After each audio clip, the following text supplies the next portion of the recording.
ये लो।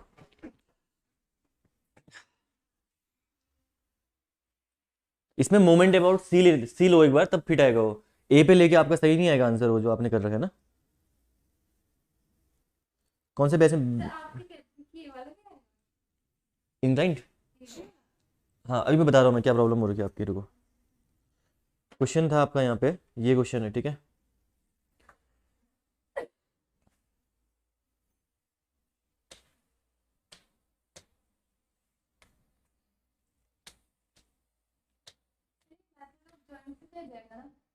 Method of joint से नहीं आएगा, वही तो बोल रहा हूँ, उन्होंने कर रखा है ना। क्यों? क्योंकि ये ए बी और बी सी जो मेंबर है वो इंक्लाइंड मेंबर है, तो किसी न किसी एंगल पे होंगे ये, तो ये भी रिजॉल्व होंगे वर्टिकल करने में। हाँ, मेथड ऑफ जॉइंट से तब लगेगा जब यहाँ पे ए बी और बी सी नोन होंगे, देन उसके बाद बी ई बी, एक ही अननोन बचेगा ना फिर। A B known, B C known, और बी पे एक लोड। अगर इसका फ्री बॉडी डायग्राम बनाओगे ना, फ्री बॉडी से आपको समझ में आ जाएगा कि ये मेथड ऑफ जॉइंट नहीं लग पाएगा यहाँ पे, ठीक है। देखते हैं जरा इसमें यहाँ पे कैसे इसमें कर रखा है solve.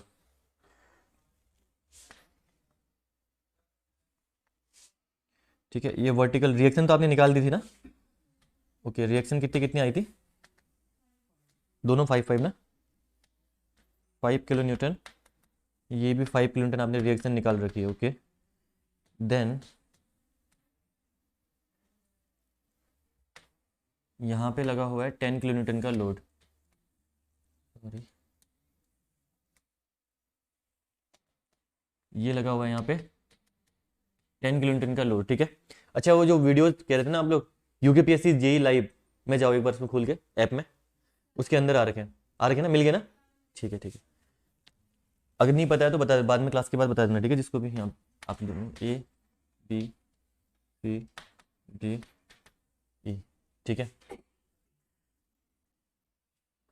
This is 2 metre, this one is 2 metre, this one is 2 metre. ये है, ठीक है। आपके आंसर निकले इसमें, ये निकल पाइए। देखो, ये सी डी और ई डी तो इजी था, ये तो कोई दिक्कत नहीं है, ये आप देख लेना अगर बगल से, आप कर लोगे वैसे भी। सी डी और ई डी आप आसानी से निकाल लोगे। प्रॉब्लम आएगी बी ई में, बी ई में प्रॉब्लम आ सकती है। यहाँ पे मेथड ऑफ जॉइंट अप्लाई नहीं कर सकते हो यार। इसका फ्री बॉडी डायग्राम अगर जॉइंट बी का बनाओ ना, मैं F B D of D, ठीक है, मैं रफली बना रहा हूँ। ये मेंबर है, यहाँ पे लोड है, और यहाँ पे एक और मेंबर नीचे लगा हुआ है यहाँ पे, ठीक है। तो अब देखो जरा, अगर आप यहाँ पे बी ई पे निकालना है फोर्स अगर आपको, यानी एफ बी ई कैलकुलेट करना है, तो summation of y equal to 0 करना पड़ेगा, ऑब्वियस सी बात है, ठीक है। अगर फ्री बॉडी डायग्राम, अगर सॉरी ये मेथड ऑफ जॉइंट लगाओगे तो समेशन ऑफ एक्स से तो नहीं निकलेगा ये, ठीक है ना। तो अगर summation of y equal to 0 करोगे यहाँ पे आप लोग, तो खुद ही देखो ना, यहाँ पे ये भी अननोन है, ये भी अननोन है, क्योंकि इनक्लाइंड है, किसी न किसी एंगल पे होगा ये, ऑब्वियस सी बात है। तो ये अननोन, ये अननोन, ये तीसरा अननोन, एक नोन, कहाँ निकाल पाओगे यहाँ से, ठीक है। तो मेथड ऑफ जॉइंट से नहीं निकलेगा वो आंसर। पता नहीं पहली बार में ऐसे ही हुआ था, एक बार ये क्लास में करवा रहा था, तो बच्चों ने पूरा मेथड ऑफ जॉइंट से निकाल दिया और आंसर भी मैच कर गया, लेकिन आंसर इसमें मैच नहीं करेगा ऐसे, ठीक है ना। तो ये हो गया आपका गलत, ठीक है।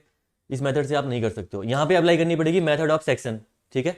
बीई निकालने के लिए मेथड ऑफ सेक्शन अप्लाई करनी पड़ेगी, और जब मेथड ऑफ सेक्शन आप अप्लाई करोगे तो कट करो मेंबर को, इजिली यहाँ पे निकल जाएगा आपका। कोई भी मेंबर कट कर लो आप। यहाँ पे आपने कौन सा कट लगा रखा है? यहाँ पे 3 मेंबर कट करने का है ना, यहाँ पे बस हो गया, कट कर लो इसको, यहाँ से कट कर लो, ये लो, ठीक है। ये कट लगा दिया आपने, एक्स एक्स मान लो इसको, ये कट लगा दिया।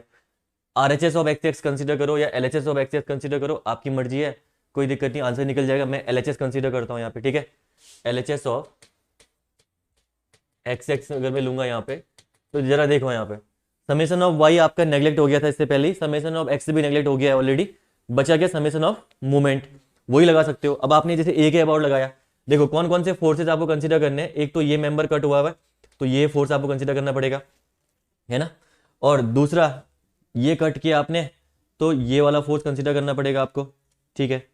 तीसरा ये कट किया, लेफ्ट साइड में फोर्स कंसिडर करना, ये फोर्स आपको कट करना पड़ेगा, कंसिडर करना पड़ेगा, यानी एफ ए ई, और ये वाला हो जाएगा आपका F B E, and this is F B C, F B C. ये 3 फोर्सेज आपको कंसिडर करने हैं, साथ में एक लोड आपका दिया हुआ है, उसको कंसिडर करना पड़ेगा आपको जब आप मोमेंट यहाँ पे कंसिडर करोगे, ठीक है।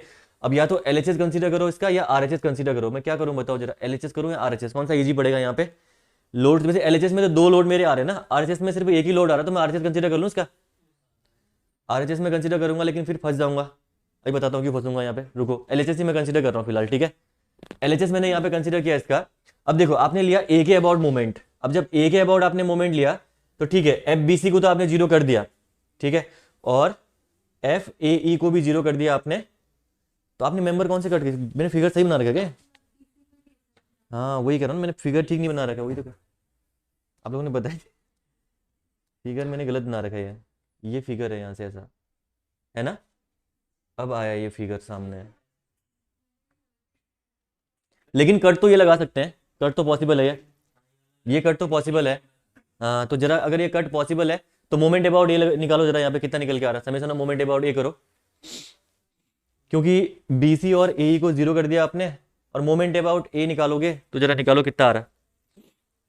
ये आ जाएगा आपका, दोनों साइड आपने सेम मान रखा है, तो 10 इंटू 20, 10 इंटू 2 माइनस या प्लस हो जाएगा ये, ठीक है। एफ बी सी आंसर निकल गया इससे भी। आप कोई भी कट लगाओ कोई फर्क नहीं पड़ता है। देखो 3 मेंबर कट हुए हैं, ट्रस्ट 2 पार्ट में डिवाइड हुई है। अगर आप ये कट लगाते, ये वाला कट लगाते, तो मोमेंट आपको सी के अबाउट लेना पड़ता फिर उसके बाद, ठीक है। अगर ये तीनों मेंबर कट करते तो फिर मोमेंट सी के अबाउट लेना पड़ता। आपने कट कौन सा लगाया था? ये कट लगाया था, ये नहीं लगाया ना, 3 काट है ना। हाँ वही आपकी किताब में मैंने देखा था ना, उसमें उन्होंने कट लगा रखा था। ये मेंबर में जीरो होना चाहिए ना, ये भी जीरो होना चाहिए। अभी दिखाता हूँ मैं आपको कैसे ये आपने गलत कर रखा था वो, ठीक है। यहाँ पे देखो summation of moment about A is equal to 0 लो, ठीक है। तो देखो 10 किलोन्टन और ये एफ बी ई दोनों की डायरेक्शन मैंने एक ही साइड ले रखी है, इसका मतलब दोनों पॉजिटिव ही आएंगे आपके, ठीक है।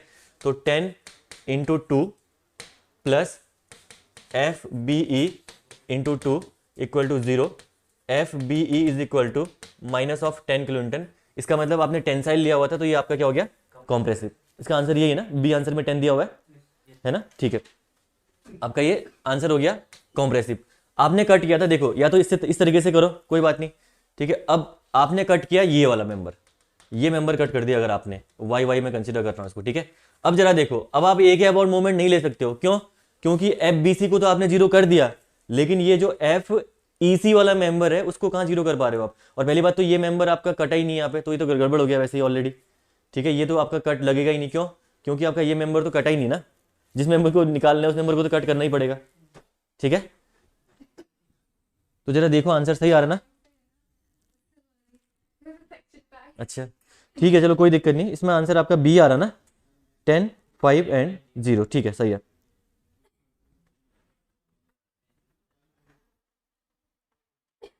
आंसर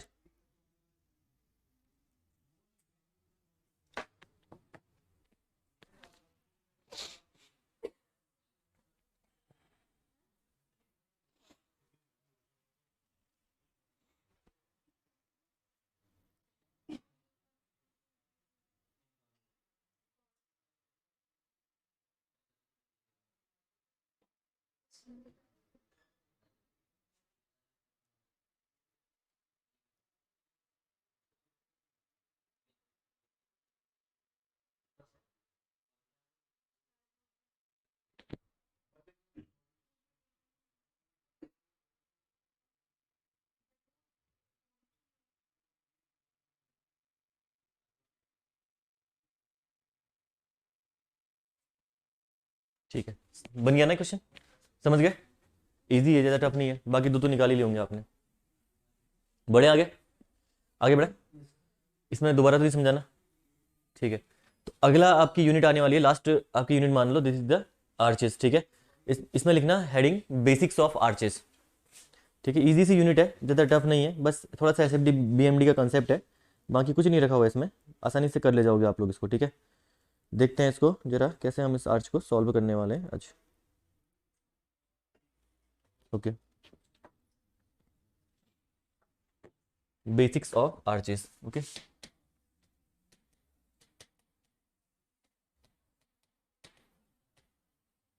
सिलेबस में आपकी ये दोनों ही यूनिट है, जो पहले यूनिट करा रखी है आपकी और सेकंड यूनिट, ये दोनों ही यूनिट सिलेबस में मेंशन है। आर्चेज वाले यूनिट से मे भी क्वेश्चन पूछ सकता है, क्योंकि प्रीवियस ईयर में जेई एग्जामिनेशन में क्वेश्चन आ रखे हैं आपके, तो करवा रहा हूँ उसको, क्योंकि यार सिलेबस में मेंशन नहीं है, फिर भी करवा रहा हूँ, क्योंकि 2 घंटे में हो जाएगा ऑलरेडी, ठीक है, तब भी करवा रहा हूँ। बाकी इसके अलावा और मेंशन नहीं है, दोनों यूनिट आप अच्छे से पढ़ लेना, जो फर्स्ट और सेकंड यूनिट है, बस उससे ही आपके 4-5 नंबर का, जितने भी अच्छे 5-6 नंबर का बन जाएगा क्वेश्चन। बेसिक्स ऑफ आर्चेज देखिए, उसके बाद यहाँ पे देखिए, पहली बात तो आपकी ये आर्च होती क्या है इसके बारे में समझते हैं। क्यों आर्चेज हम लोग यहाँ पे यूज करते हैं, थोड़ा सा उसका हम लोग बेसिक जानते हैं, फिर उसके बाद हम लोग आते हैं अपने कंसेप्ट में, ठीक है। दो टाइप की आर्चेज बेसिकली होती है, 3 हिंज आर्चेज और 2 हिंज आर्चेज, दोनों में डिफरेंस क्या होता है ये भी चीज पढ़ेंगे अभी हम लोग, ठीक है। तो पहले देखिए यहाँ पे मैं इनिशियल में लेके चल रहा हूँ, आर्चेज का सेम ही कंसेप्ट है, 2 इंच हो या 3 इंच हो, कंसेप्ट सेम ही रहने वाला है, बेसिक सेम रहेगा, ठीक है। तो फिलहाल मैं कंसीडर कर रहा हूं यहाँ पे 3 हिंज आर्च,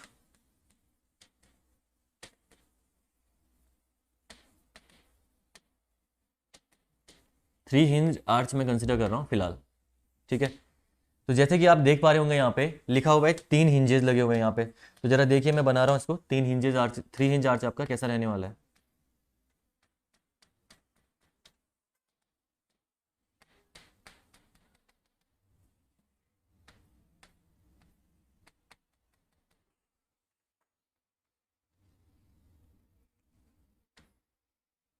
ठीक है, ये कोई एक 3 हिंज आर्च है, ठीक है।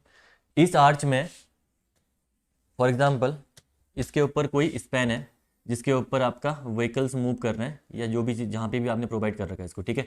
यहाँ पे है जो कि आपका मैं बोल रहा हूँ लोड यहाँ पे इसके ऊपर रखा हुआ है, इस आर्च के ऊपर, ठीक है। ये आर्च है, इस आर्च के ऊपर आपने ये स्पैन बना रखा है ऊपर की तरफ, ठीक है।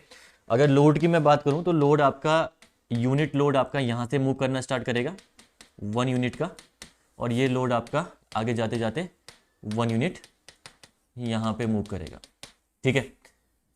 जो टॉप पोर्शन 3 हिंजेस, पहली बात तो आपको यहाँ पे अभी फिलहाल 2 ही हिंज देखने को मिले हैं, एक हिंज यहाँ पे और होता है वो कि आपका क्राउन में होता है, ठीक है। तीसरा हिंज कहाँ पे होता है, क्राउन में होता है, ठीक है। इसको हम लोग बोलते हैं क्राउन, इस वाले पोर्शन को हम लोग बोलते हैं top portion of the arch is called as the crown. और अब देखो ये बन गया आपका 3 हिंज आर्च, ठीक है, 1 इंच, 2nd इंच और 3rd इंच, ठीक है। तो यहाँ पे इसको हम लोग बोलते हैं, this is called the crown, ये आपका क्राउन है, ठीक है। इसके जो आर्च है, आर्च के जस्ट बैक साइड में यहाँ होता है बैकफिल आपका, ये होता है बैकफिल, ठीक है। मटेरियल जो भी आपका अर्थन मटेरियल है या एग्रीगेट से आपने इसको फिल कर रखा होगा या अदर मीन्स ऑफ फिलिंग, ठीक है, जो भी आप फिल करते हो उससे आपने फिलिंग प्रोवाइड कर रखी होगी, this is called the backfill, ठीक है। सिमिलर वे यहाँ पे भी ये आपकी बैकफिल है, बैकफिल, ठीक है। जो सपोर्ट्स है यहाँ पे, जहां पे आपको सपोर्ट दिख रहे हैं यहाँ पे, जहां से ये कर्व पोर्शन स्टार्ट हो रहा है, उस लेवल को हम लोग बोलते हैं, यानी सपोर्ट वाला लेवल जो मैंने ये डॉट डॉट से शो कर रखा है, इस लेवल को हम लोग बोलते हैं स्प्रिंगिंग लेवल बोलते हैं, इसको हम लोग क्या बोलते हैं, स्प्रिंगिंग लेवल, ठीक है।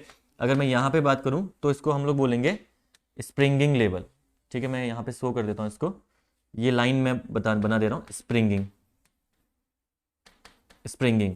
बेसिकली ये स्प्रिंगिंग होती क्या है, जैसे फॉर एग्जांपल आपका कॉलम है यहाँ पे स्ट्रेट है, या ये वॉल है, दोनों वॉल यहाँ पे स्ट्रेट है, इसके बाद आपका कोई कर्व पोर्शन स्टार्ट हुआ, तो जहां पे से कर्व पोर्शन आपका स्टार्ट होगा उसका उस पॉइंट को हम लोग बोलते हैं स्प्रिंगिंग लेवल, उसको हम लोग बोलते हैं स्प्रिंगिंग लेवल, ठीक है। सिमिलरली यहाँ पे भी सेम है कि यहां तक पोर्शन वर्टिकल है, देन उसके बाद आपका ये कर्व पोर्शन स्टार्ट हुआ, तो जहां पे से स्टार्ट होगा उसको हम लोग बोलते हैं स्प्रिंगिंग लेवल, ठीक है। उसके बाद देखिएगा इसमें अगला, ये जो हाइट कहलाती है ये कहलाती है आपकी rise, this height is called as the rise, इसको हम लोग राइज बोलते हैं। इतने ही कंपोनेंट है जो कि आपको यहाँ पे डिस्कस करने हैं, ठीक है। ये इन्हीं के बारे में, इन्हीं से आपका काम चल जाएगा। जो राइज है, क्राउन का क्या होता है ध्यान रखना, बैकफिल का तो इतना यूज है नहीं, स्प्रिंगिंग लेवल के बारे में कभी एग्जाम में क्वेश्चन पूछ देगा, ठीक है, कि स्प्रिंगिंग में कुछ भी दे देगा आपको, तो वो भी ध्यान रखना स्प्रिंगिंग पॉइंट आपका होता कौन सा है, ठीक है। अब देखिए अगर मैं रिएक्शंस की बात करूं यहाँ पे, तो रिएक्शंस यहाँ पे हिंज सपोर्ट में 2 रिएक्शन होती हैं, ठीक है। इन सिमिलर वे अगर मैं इस साइड के हिंज सपोर्ट में जाऊं तो यहाँ पे भी आपकी 2 रिएक्शन आपकी आने वाली है, तो ये आपकी 2 रिएक्शंस यहाँ पे रहेंगी, ठीक है। आर्च की ये 2 रिएक्शन यहाँ पे रहेगी। अगर मैं इसको नोट कर दूं यहाँ पे, if this point is A, this is B, और क्राउन वाले को मैं ले रहा हूँ सी, ठीक है। क्राउन वाले पॉइंट को मैंने सी लिया, तो ये हो गया H A, this one is R A, this is R B, और ये हो जाएगा आपका एच बी, ठीक है। दिस इज एच बी, ये हो जाएगा आपका एच बी, ठीक है। तो इसको हम लोग लिख भी सकते हैं यहाँ पे, टॉप पोर्शन ऑफ, ये पूछा गया एग्जाम में तो लिख दे रहा हूं इसको मैं, top portion of arch called as crown, top portion of arch is called as crown, और इसी को हम लोग वर्टेक्स भी बोलते हैं, ध्यान रखना। कभी कभी एग्जाम में वर्टेक्स ऑफ आर्च बोलेगा तो कंफ्यूज मत होना, क्राउन और वर्टेक्स कर दो उसको आप, और वर्टेक्स बोल दो इसको, ठीक है। इसी को हम लोग वर्टेक्स भी बोलते हैं, ठीक है। अब देखिए ये तो हो गया just basic about the arch, ठीक है। अब हम लोग आते हैं यहाँ पे इसके यूज में। मैं क्या कर रहा हूँ यहाँ पे, बेंडिंग मोमेंट ले रहा हूँ आर्च के किसी भी सेक्शन पे, ठीक है। फॉर एग्जाम्पल मैंने यहाँ पे सेक्शन कट कर दिया, एक्स से एक्स से मैंने ये सेक्शन कट कर दिया, ठीक है। This is x, this is x, ठीक है। डिस्टेंस आप ले लो यहाँ पे, ये हाइट आप ले लो, ये वाली हाइट ले लो आप वाई, ठीक है। और ये वाली जो डिस्टेंस है, ये डिस्टेंस आप ले लो स्मॉल एक्स, ठीक है।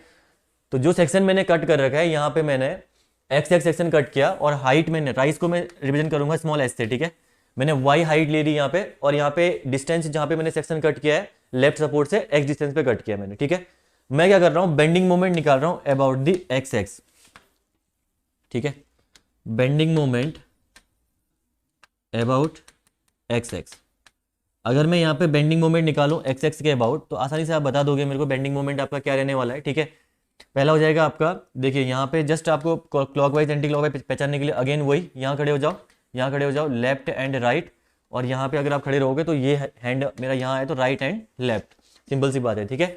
ये एंटी क्लॉकवाइज और ये क्लॉकवाइज आपका मोमेंट देगा। तो इसका मतलब है एक पॉजिटिव एक नेगेटिव, यानी R A into X minus minus H A, या इसको मैं एच भी कर सकता हूँ, ठीक है। H A equal to H. अगर कोई हॉरिजॉन्टल लोड नहीं है तो दोनों साइड से आपका ये इक्वल एंड अपोजिट रहेगा, ठीक है, ध्यान रखना। R A into X minus H into Y मैंने इसको कर दिया, माइनस एच इंटू वाई मैंने इसको लिख दिया, ठीक है। तो अगर देखिए फॉर एग्जाम्पल आर्च अगर देखी जाए ना, तो आर्च एक बीम ही है, आर्च एक बीम ही है, जस्ट हमने उसको बेंड कर दिया। अब बेंड करने का रीजन अभी बताऊंगा, अभी समझ जाओगे आप थोड़ी देर में, ठीक है। बस आप देखते रहो, आपने एक बीम को बेंड कर दिया। अगर यहां पे मैं इसको बेंड नहीं करता तो ऑब्वियसली बात है इसमें मोमेंट सिर्फ और सिर्फ इतना ही तो आता, आर ए इंटू एक्स ही आता ना, आर ए इंटू एक्स। तो क्या मैं आर ए इंटू एक्स को बीम मोमेंट बोल सकता हूं, बीम मोमेंट। यानी अगर आपने इसको बेंड नहीं किया होता, सिंपल आपकी बीम होती कोई ये बीम होती, ठीक है। यहां पे आपने क्राउन लगा दिया होता सी, और ये बी, मैं सेक्शन कट करता एक्स एक्स, अगर ये आ गया एक्स, ये आ गया आपका आर ए, सिंपल सी बात है आर ए इंटू एक्स, यही तो बेंडिंग मोमेंट होता है यहाँ पे, इसके अलावा कोई दूसरा बेंडिंग मोमेंट पॉसिबल ही नहीं है, ठीक है। This is called the beam moment. लेकिन क्योंकि आपने आर्च बना रखा है तो ऑब्वियसली बात है यहाँ पे एक हॉरिजॉन्टल थ्रस्ट भी आ रहा है, ठीक है। इस हॉरिजॉन्टल थ्रस्ट की वजह से यहाँ पे एक मोमेंट और जनरेट हो रहा है आपका, कौन सा, एच मोमेंट। कौन सा मोमेंट जनरेट हो रहा है, एच मोमेंट। इसका मतलब अब जरा कंपेयर करो यार, अब जरा अच्छे से कंपेयर करो यहाँ पे, सेम लोडिंग कंडीशन के लिए, सेम लोडिंग कंडीशन के लिए बीम ज्यादा बेंडिंग मोमेंट प्रोड्यूस करेगी या ये आर्च ज्यादा बेंडिंग मोमेंट प्रोड्यूस करेगी, आर्च, बीम भाई, बीम नहीं करेगी। हाँ यहां पे अगर आप देखोगे, अगर इसमें इस केस में अगर आप देखोगे, यहाँ पे देखो जरा, यहाँ पे देखो तो ये एच मोमेंट आपका मोमेंट को रिड्यूस कर रहा है। एच मोमेंट का काम क्या है, मोमेंट को रिड्यूस करना। लेकिन in case of the beam R A X को कोई रिड्यूस नहीं कर रहा। यहाँ पे आर ए एक्स और आर ए एक्स दोनों में सेम ही है, लेकिन माइनस ऑफ एच वाई करोगे तो आपके आर्च में मोमेंट रिड्यूस हो रहा है as compare to the beam. तो इसका मतलब यह है कि जहां पे भी आपको मोमेंट को रिड्यूस करने की रिक्वायरमेंट पड़ रही है, या आप बोलो जहां पे बहुत हैवी मोमेंट आ रहा, वहां पे हम लोग हमेशा किसका यूज करते हैं, आर्च का यूज करते हैं, ठीक है। बेसिकली आर्च की फंक्शनिंग होती क्या है कि आप इस स्ट्रक्चर को ऐसे बेंडिंग प्रोवाइड करते हो, यानी ये स्ट्रक्चर ऐसे बेंड करोगे कि जब यूनिट लोड यहां से मूव करना स्टार्ट करेगा फ्रॉम लेफ्ट टू राइट या राइट टू लेफ्ट, तो ध्यान रखना इस क्राउन वाले पोर्शन पे कभी भी लोड नहीं जाएगा, ये लोड पूरा का पूरा ट्रांसफर हो जाएगा यहां सपोर्ट में, ठीक है। जब लोड यहां पे है तब भी लोड सपोर्ट में ट्रांसफर हो रहा है, जब लोड यहां पे है तब भी लोड सपोर्ट में आ रहा है। तो आर्च को हम लोग ऐसे प्लेस करते हैं, आर्च को बनाने का रीजन ही ये रहता है कि आपका सारा का सारा लोड जो स्ट्रक्चर के ऊपर आ रहा है, वो स्ट्रक्चर का लोड आपका कौन कैरी करेगा, सपोर्ट कैरी करे पूरा का पूरा, ठीक है। साथ में दूसरा पॉइंट यहां पे, जहां पे हैवी मोमेंट्स होते हैं, उन हैवी मोमेंट्स को रिड्यूस करने के लिए हम लोग किसका यूज करते हैं, आर्चेस का यूज करते हैं। बिकॉज आर्चेस आपका बीम के कंपैरिजन में काफी कम मोमेंट आपको प्रोवाइड करती हैं, क्योंकि यहां पे ये जो एच मोमेंट है, ये एच मोमेंट बीम के मोमेंट को, आर्च के मोमेंट को रिड्यूस कर देता है, ठीक है। जो ऊपर से मोमेंट आ रहा है उसको रिड्यूस कर देगा। समझ गए ना इसका यूज। तो अब देखिए, पहला तो आप लोग ये समझ गए, कंक्लूजन में अभी मैं लिखवा दूंगा आपको। दूसरा यहां पे मैं लिखाता हूं इसकी determinacy of 3 hinge arch, determinacy of 3 hinged arch, ठीक है। अगर आप इसकी डिटर्मिनेसी निकालोगे तो मैंने पहले ही बोल दिया it is act like a beam, तो कितनी निकल के आएगी इसकी, आसानी से निकाल लोगे अब तो डिटर्मिनेसी, तो कितनी निकल के आएगी डिटर्मिनेसी इसकी, निकालो जरा, स्ट्रक्चर देख के कंफ्यूज नहीं होना, सेम कॉन्सेप्ट है बीम का जो लगाना कॉन्सेप्ट यहाँ पे, बताओ भाई, मुंह से निकल जाएगा यार, लिखने की जरूरत भी नहीं है, लिख लो वैसे लिखना है तो, लेकिन रिक्वायरमेंट नहीं है लिखने की, सिंपल है, क्या सोच रहे हो इतना। डीएसई कैसे निकलती है बीम की, बीम की डीएसई, अच्छा आप लोगों ने तो पढ़ा नहीं ना DSE DSI, R minus S minus R, उल्टा कर दिया, इक्विलिब्रियम कंडीशन। तो देखो बीम के लिए और इसके लिए इंटरनल इंडिटर्मिनेसी कभी भी एक्ट नहीं करती है, ठीक है। डीएसआई कभी भी बीम के केस में नहीं होती है, नहीं यहाँ पे डीएसआई होती है, यहाँ पे भी डीएसआई नहीं होगी, तो DS is equal to DSE होगा, ठीक है, जो कि आपका फॉर्मूला होता है DSE is equal to R minus S. Number of reactions यहाँ पे है 4, दिख रहा होगा आपको, माइनस इक्विलिब्रियम कंडीशन 3 पहले से थी और एक बेंडिंग मोमेंट इक्वल टू 0 यहां पे आ गया, इंटरनल हिंज जैसे लगाया तो एक इक्विलिब्रियम कंडीशन आपकी बढ़ जाती है उस केस में, ठीक है। तो अब कितने हो गए, 3 + 1 4, ठीक है। तो यहां पे अगर आप देखोगे तो 4 - 4 दैट इज इक्वल टू 0, तो 3 hinge parabolic arch is statically determinate structure, ये एग्जाम में पूछा गया इससे पहले, ठीक है। तो ये आपका है डिटर्मिनेट स्ट्रक्चर, डिटर्मिनेट स्ट्रक्चर, आप लोग पुराने वीडियो देखना, आप पूरा समझ जाओगे वहां पे, क्योंकि वो सेम ही है जो बीम में पढ़ा रखा है, वही कंसेप्ट यहाँ पे करा रखा है, ठीक है ना। एक बार वीडियोस देख लेना आप लोग, वो आ गए वहां पे, अब वीडियो आप लोग देख सकते हो वहां पे। तो डिटर्मिनेसी ऑफ 3 हिंज आर्च आपका हो जाएगा DSE is equal to R minus S, that is 4 - 4, तो आपका 3 हिंज आर्च होता है एक डिटर्मिनेट स्ट्रक्चर होता है। तो ये पॉइंट आपको ध्यान रखना है यहाँ पे, बस जितना ये करा रखा है, this is the basic about the 3 hinge arches. अब देखिए डिटर्मिनेट स्ट्रक्चर है, इसका मीनिंग क्या है, इसका सीधा सा मीनिंग ये होता है कि इक्विलिब्रियम कंडीशंस यहां पे सफिशिएंट है टू एनालाइज द स्ट्रक्चर, तभी यहां से क्वेश्चन भी बनते हैं, ठीक है। अगर आपसे कुछ भी लोडिंग दे और हॉरिजॉन्टल थ्रस्ट निकालने को बोले एग्जाम में, या वर्टिकल जो ये रिएक्शंस हैं इनको निकालने को बोले, तो यहां पे विदाउट कंपेटिबिलिटी कंडीशंस आप लोग इक्विलिब्रियम कंडीशन से ही आप लोग आसानी से इनको सॉल्व कर सकते हो। 4 इक्विलिब्रियम कंडीशन आपके पास यहाँ पे अवेलेबल है, summation of F X F Y, summation of moment, और यहाँ पे summation of bending moment equal to 0, ये 4 आपकी इक्विलिब्रियम कंडीशंस अवेलेबल है, और इन 4 कंडीशंस की हेल्प से आप कुछ भी फोर्स बहुत ही आसानी से यहाँ पे निकाल सकते हो, तभी यहाँ पे एग्जाम में क्वेश्चन बनते हैं। कभी कभी वो यूडीएल लगा देगा, कभी वो पॉइंट लोड लगा देगा, कभी किसी ए डिस्टेंस पे लोड लगा देगा और आपसे बोलेगा कि हॉरिजॉन्टल थ्रस्ट निकालो, ऐसे क्वेश्चन एग्जाम में आपके बहुत बार पूछे गए हैं, ठीक है ना। तो ये इससे क्वेश्चन बनता है, तो 3 हिंज आर्च आपका इसीलिए इंपॉर्टेंट हो जाता है फॉर योर एग्जामिनेशन, क्योंकि ये आपका आसानी से सॉल्व हो जाता है पूरा क्वेश्चन, ठीक है। जो क्वेश्चन आपको करना है बहुत आसानी से सॉल्व हो जाएगा, ठीक है। समझ में आ गया ना ये पूरा, तो उसको करिए, फिर इसका कंक्लूजन लिखा देता हूं मैं नीचे आपको।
DSSS का फॉर्म भरा क्या आप लोगों ने सभी ने? DSSS जेई, सॉरी RSMSS भी भरा होगा फिर। राजस्थान में नहीं भरा, उत्तराखंड में बनोगे जेई और जगह पसंद नहीं होगा जेई बनना।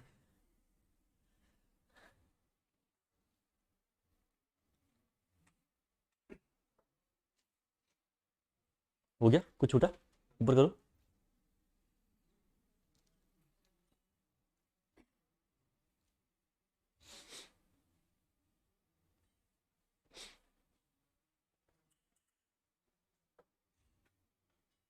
ठीक है, इसके नीचे लिखिए कंक्लूजन इसके बाद। ठीक है, ये करने के बाद कंक्लूजन इसके नीचे लिखिएगा आर्चेस का। ये बेसिक्स हो गया थोड़ा सा। तो कभी कभी एग्जाम में पूछ देता है कि एक मोमेंट आपका सबसे कम कौन कैरी करेगा, तो आर्च अगर ऑप्शन में दिख जाए तो आप लोग सीधे आर्च को लगा देना। ठीक है, ऑप्शन में लिखिएगा इसमें कंक्लूजन में, when compared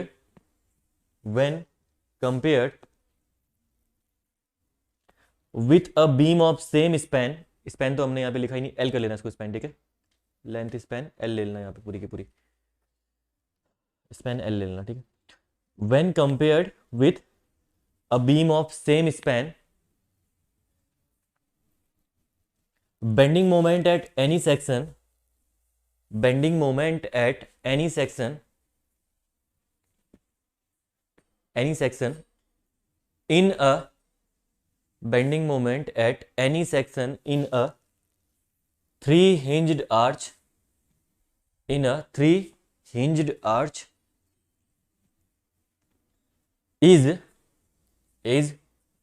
less by an amount, is less by an amount, is less by an amount of h into y, capital H into y, h into y, or h moment, or h moment। ठीक है, ये point मैंने समझा दिया already. दूसरा point लिखिएगा इसमें, three hinged arches are, three hinged arches are statically determinate structure, three hinged arches are statically determinate structure that is equation of equilibrium, that is equation of equilibrium alone are sufficient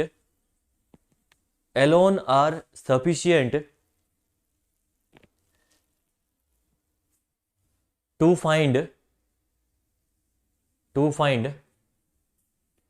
all the unknown quantities, to find all the unknown quantities, to find all the unknown quantities। ठीक है, easy है ये, आप समझ गए होंगे। अब directly हम लोग देखिए, मैंने पहले बोल दिया आपसे कि यहाँ पे आप हॉरिजॉन्टल थ्रस्ट काफ़ी इजीली निकाल सकते हो, तो हम लोग डायरेक्टली क्वेश्चंस में जाते हैं जैसे आपके एग्जाम में क्वेश्चन पूछता है। ठीक है, हॉरिजॉन्टल थ्रस्ट आपसे कैलकुलेट करवाते हैं, तो वही क्वेश्चन हम लोग डायरेक्टली डील करते हैं सीधे। तो क्वेश्चन नंबर 1 लिखिए सबसे पहले, 5-7 क्वेश्चन कर लेते हैं। तो एसएससी जेई हो गया, या अगर आप कोई और एग्जाम देते हो, या आरएसएम में भी अगर कोई बेसिक सा क्वेश्चन पूछेगा तो आप आसानी से कर ले जाओगे। ठीक है, इसमें लिखिएगा a three hinge parabolic arch,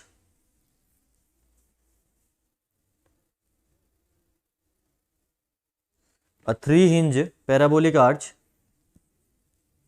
shown in the figure,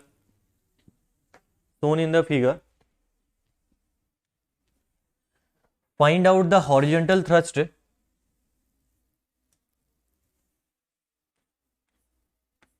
find out the horizontal thrust in arch,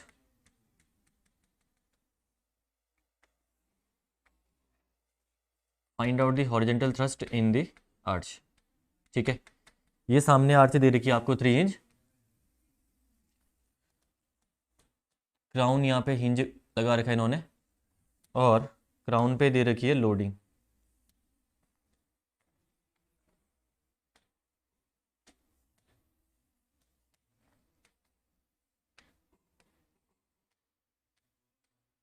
this is loading W kilo Newton आप कर लो, या जो भी यूनिट्स हैं, W किलो न्यूटन का लोड यहाँ पे दिया हुआ है। L ये लेंथ दी हुई है, और क्राउन से हाइट यहाँ पे गिवन है स्मॉल h, ठीक है। टोटल लेंथ l दी हुई, यहाँ पे हॉरिजेंटल थ्रस्ट आपको कैलकुलेट करना है।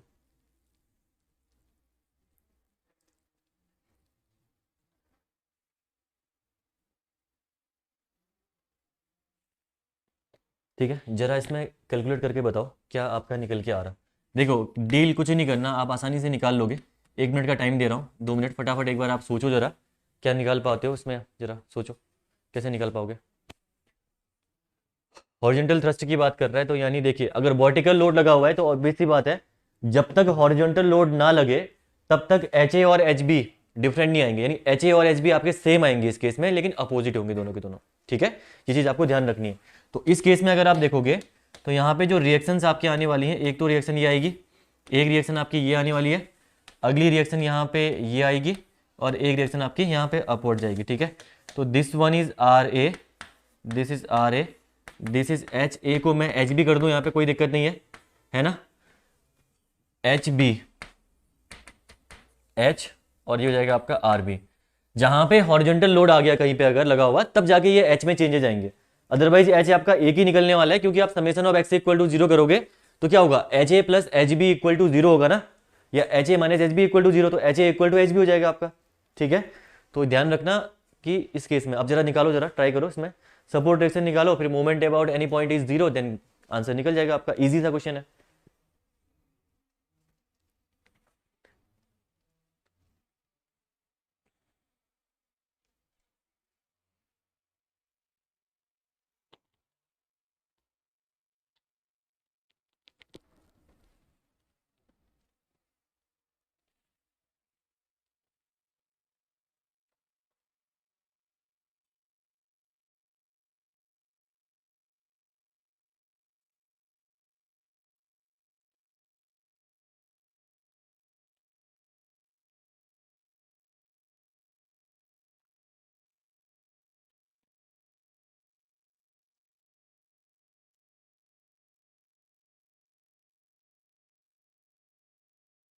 किसी एक पॉइंट के अबाउट मोमेंट लेना पड़ेगा आपको यहाँ पे, बाकी तो सिंपल है, कुछ भी नहीं है।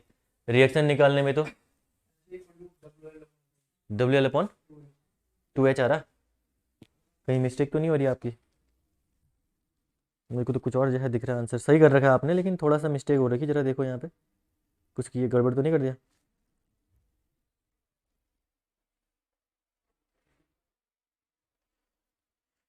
देखो रिएक्शन निकालना तो कुछ यहाँ पे रॉकेट साइंस है नहीं, सेम चीज़ें हैं हम लोग करते हुए आ रहे हैं यहाँ पे कि equi distance from the support, अगर आपका लोड लगेगा तो ऑब्वियसली बात है इक्वली डिस्ट्रीब्यूट हो जाएगा दोनों के दोनों सपोर्ट्स में वो, ठीक है।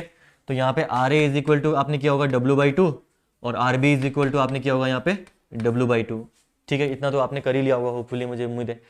अगला आपको निकालना है यहाँ पे क्या, एच। अब देखो अगर ए के अबाउट मोमेंट लोगे या बी के अबाउट मोमेंट लोगे तो ऑब्वियसली बात है लाइन ऑफ एक्शन उसी पॉइंट से होकर जा रहा है, तो कभी भी नहीं निकाल पाओगे आप लोग, ठीक है, क्योंकि एच इक्वल टू जीरो यहाँ पे इस केस में तो कोई फर्क ही नहीं पड़ता।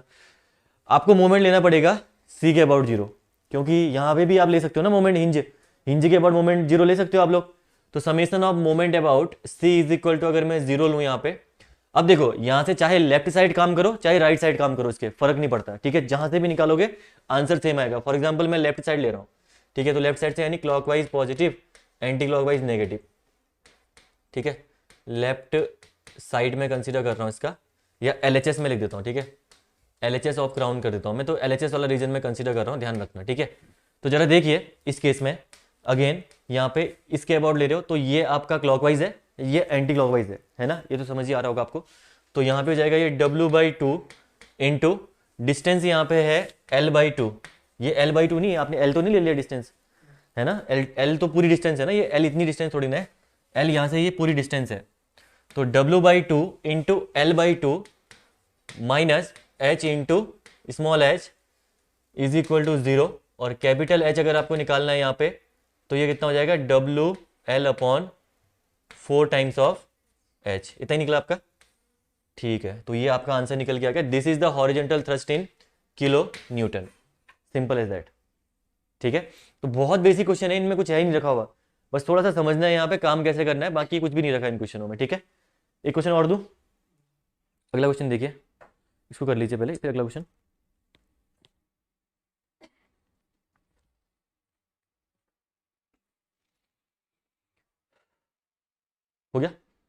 ठीक है, अगला क्वेश्चन लिखिएगा, नेक्स्ट क्वेश्चन लिखिए। A three hinged parabolic arch, a three hinged parabolic arch, a three hinged parabolic arch subjected to a load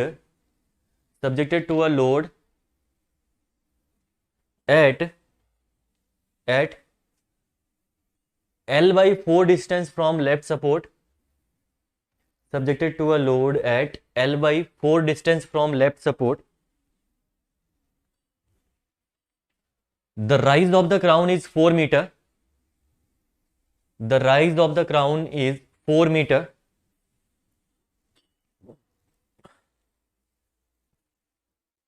Span is 20 meter. Span is 20 meter. And load is 80 kilonewton. Span is 20 meter and load is 80 kilonewton. The horizontal thrust at the support is, अब निकालो जरा इस question को। The horizontal thrust at the support is, easy है, tough नहीं है अभी।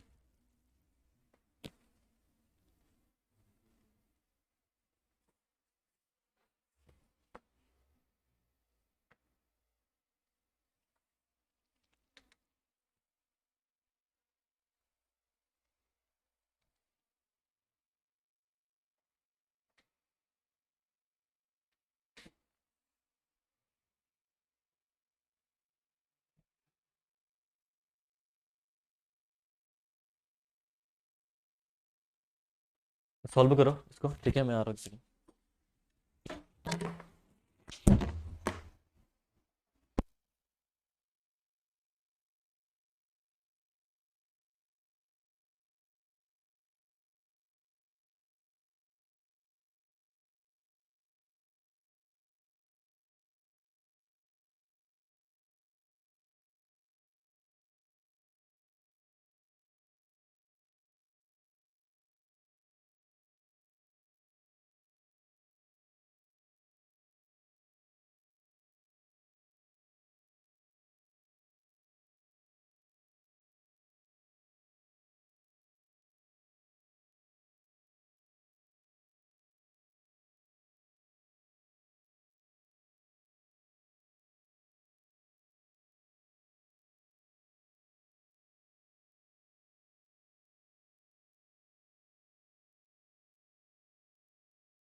ठीक है 30 50 50 is the right answer, right answer सही है आपका, गुड बढ़िया।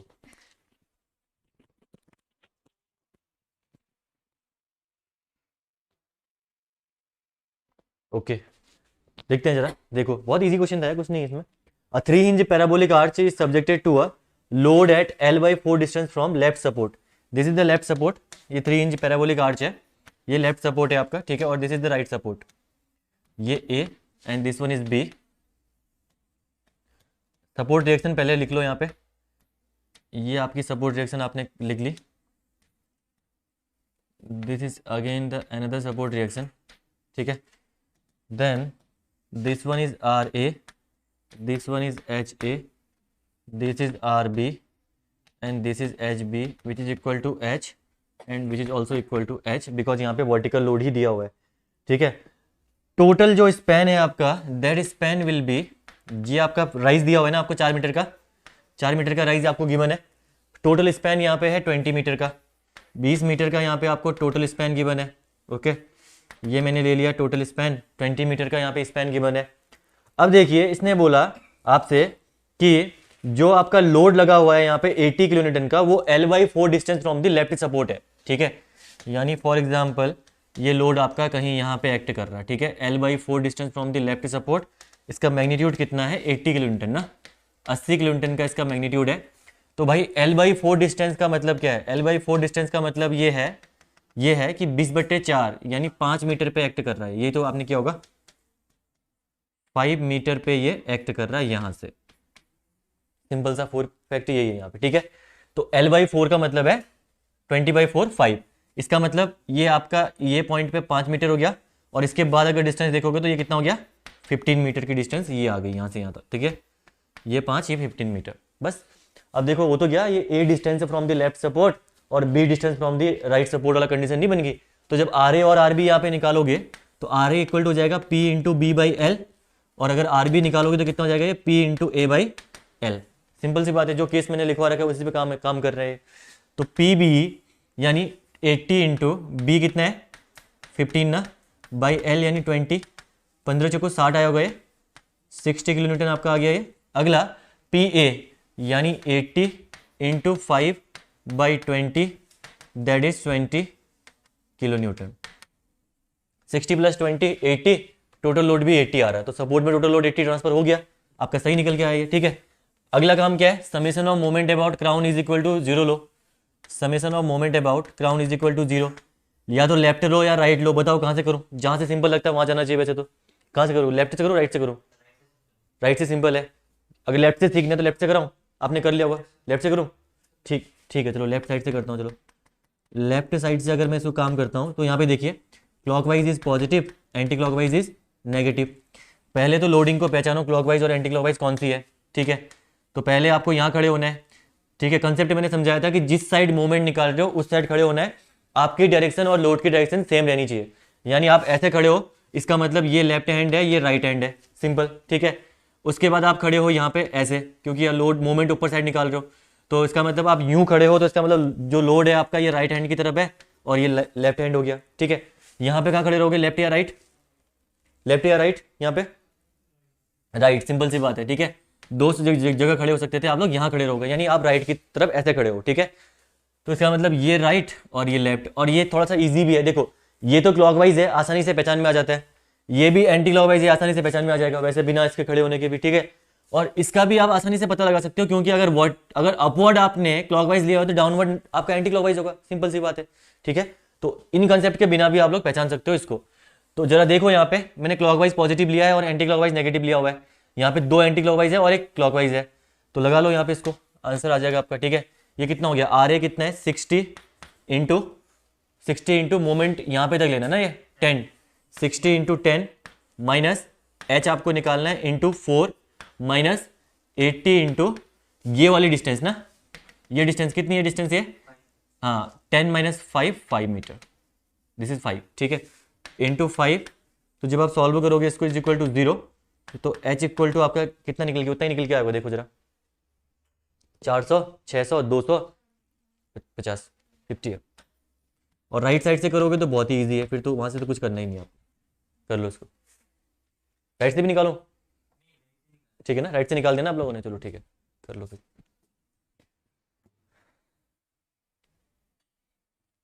तो इसी टाइप के क्वेश्चन एग्जाम में पूछेगा, एसएससी जेईई में ऐसे क्वेश्चन पूछेगा एग्जाम में आपके, ठीक है ना, यही लेवल आपका एसएससी जेईई में रहा क्वेश्चन होगा, तो इससे ऊपर लेवल के क्वेश्चन नहीं जाएंगे एग्जाम में, ध्यान रखना।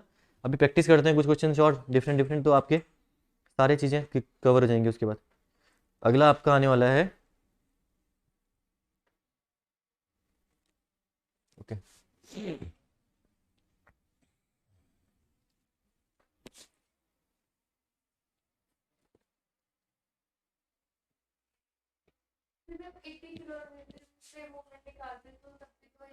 80 किलोमीटर में फिर मोमेंट इक्वल टू जीरो नहीं कर सकते हो ना आप, मोमेंट इक्वल टू जीरो कहाँ पे करते हो, हाँ moment equal to zero crown पे हिंज लगा हुआ है इसलिए, अदरवाइज क्राउन पे भी नहीं कर पाते। मोमेंट इक्वल टू जीरो कहाँ पे होता है, जहाँ पे मोमेंट, एक तो हिंज सपोर्ट में जीरो होता है, रोलर सपोर्ट में जीरो होता है, और इंटरनल पिन या इंटरनल हिंज पे मोमेंट इक्वल टू जीरो होता है, आपने पढ़ा था उस टाइम पे, ठीक है ना। तो जहाँ पे ये चीजें लगी हुई हैं वहीं पे मोमेंट इक्वल टू जीरो लोगे, ठीक है, तो हर जगह मोमेंट जीरो नहीं ले सकते हो आप इसमें। आपको दिक्कत तो नहीं, समझ में आ गया ना।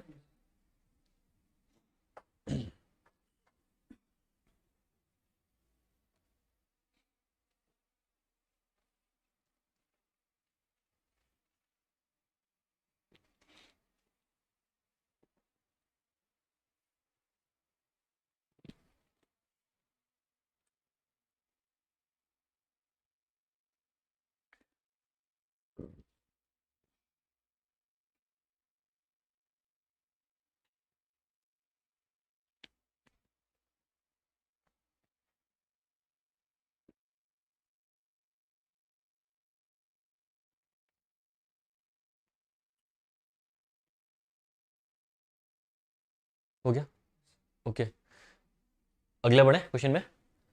अगला देखो, नेक्स्ट आने वाला है आपका थ्री हिंज, हेडिंग डालना नीचे, सबसे ज्यादा फ्रिक्वेंटली एग्जाम में अभी तक पूछा गया है, ठीक है, जितना मैंने एग्जाम में देखा है ऑलमोस्ट, मतलब हर एक एग्जाम में पूछा गया क्वेश्चन है, three hinge parabolic arch subjected to UDL.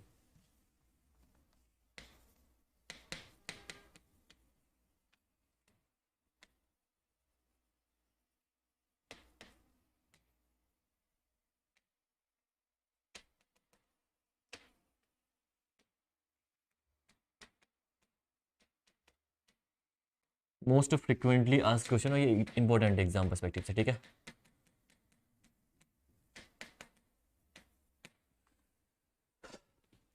Same है, ये पैराबोलिक आर्च मैंने सामने बना रखी है, इसके ऊपर लगा दीजिए आप यूडीएल, ठीक है, अलोंग द स्पैन यहाँ पे लगा दीजिए आप यूडीएल, यूडीएल आपने W किलोन्यूटन पर मीटर का लगा दिया यहाँ पे,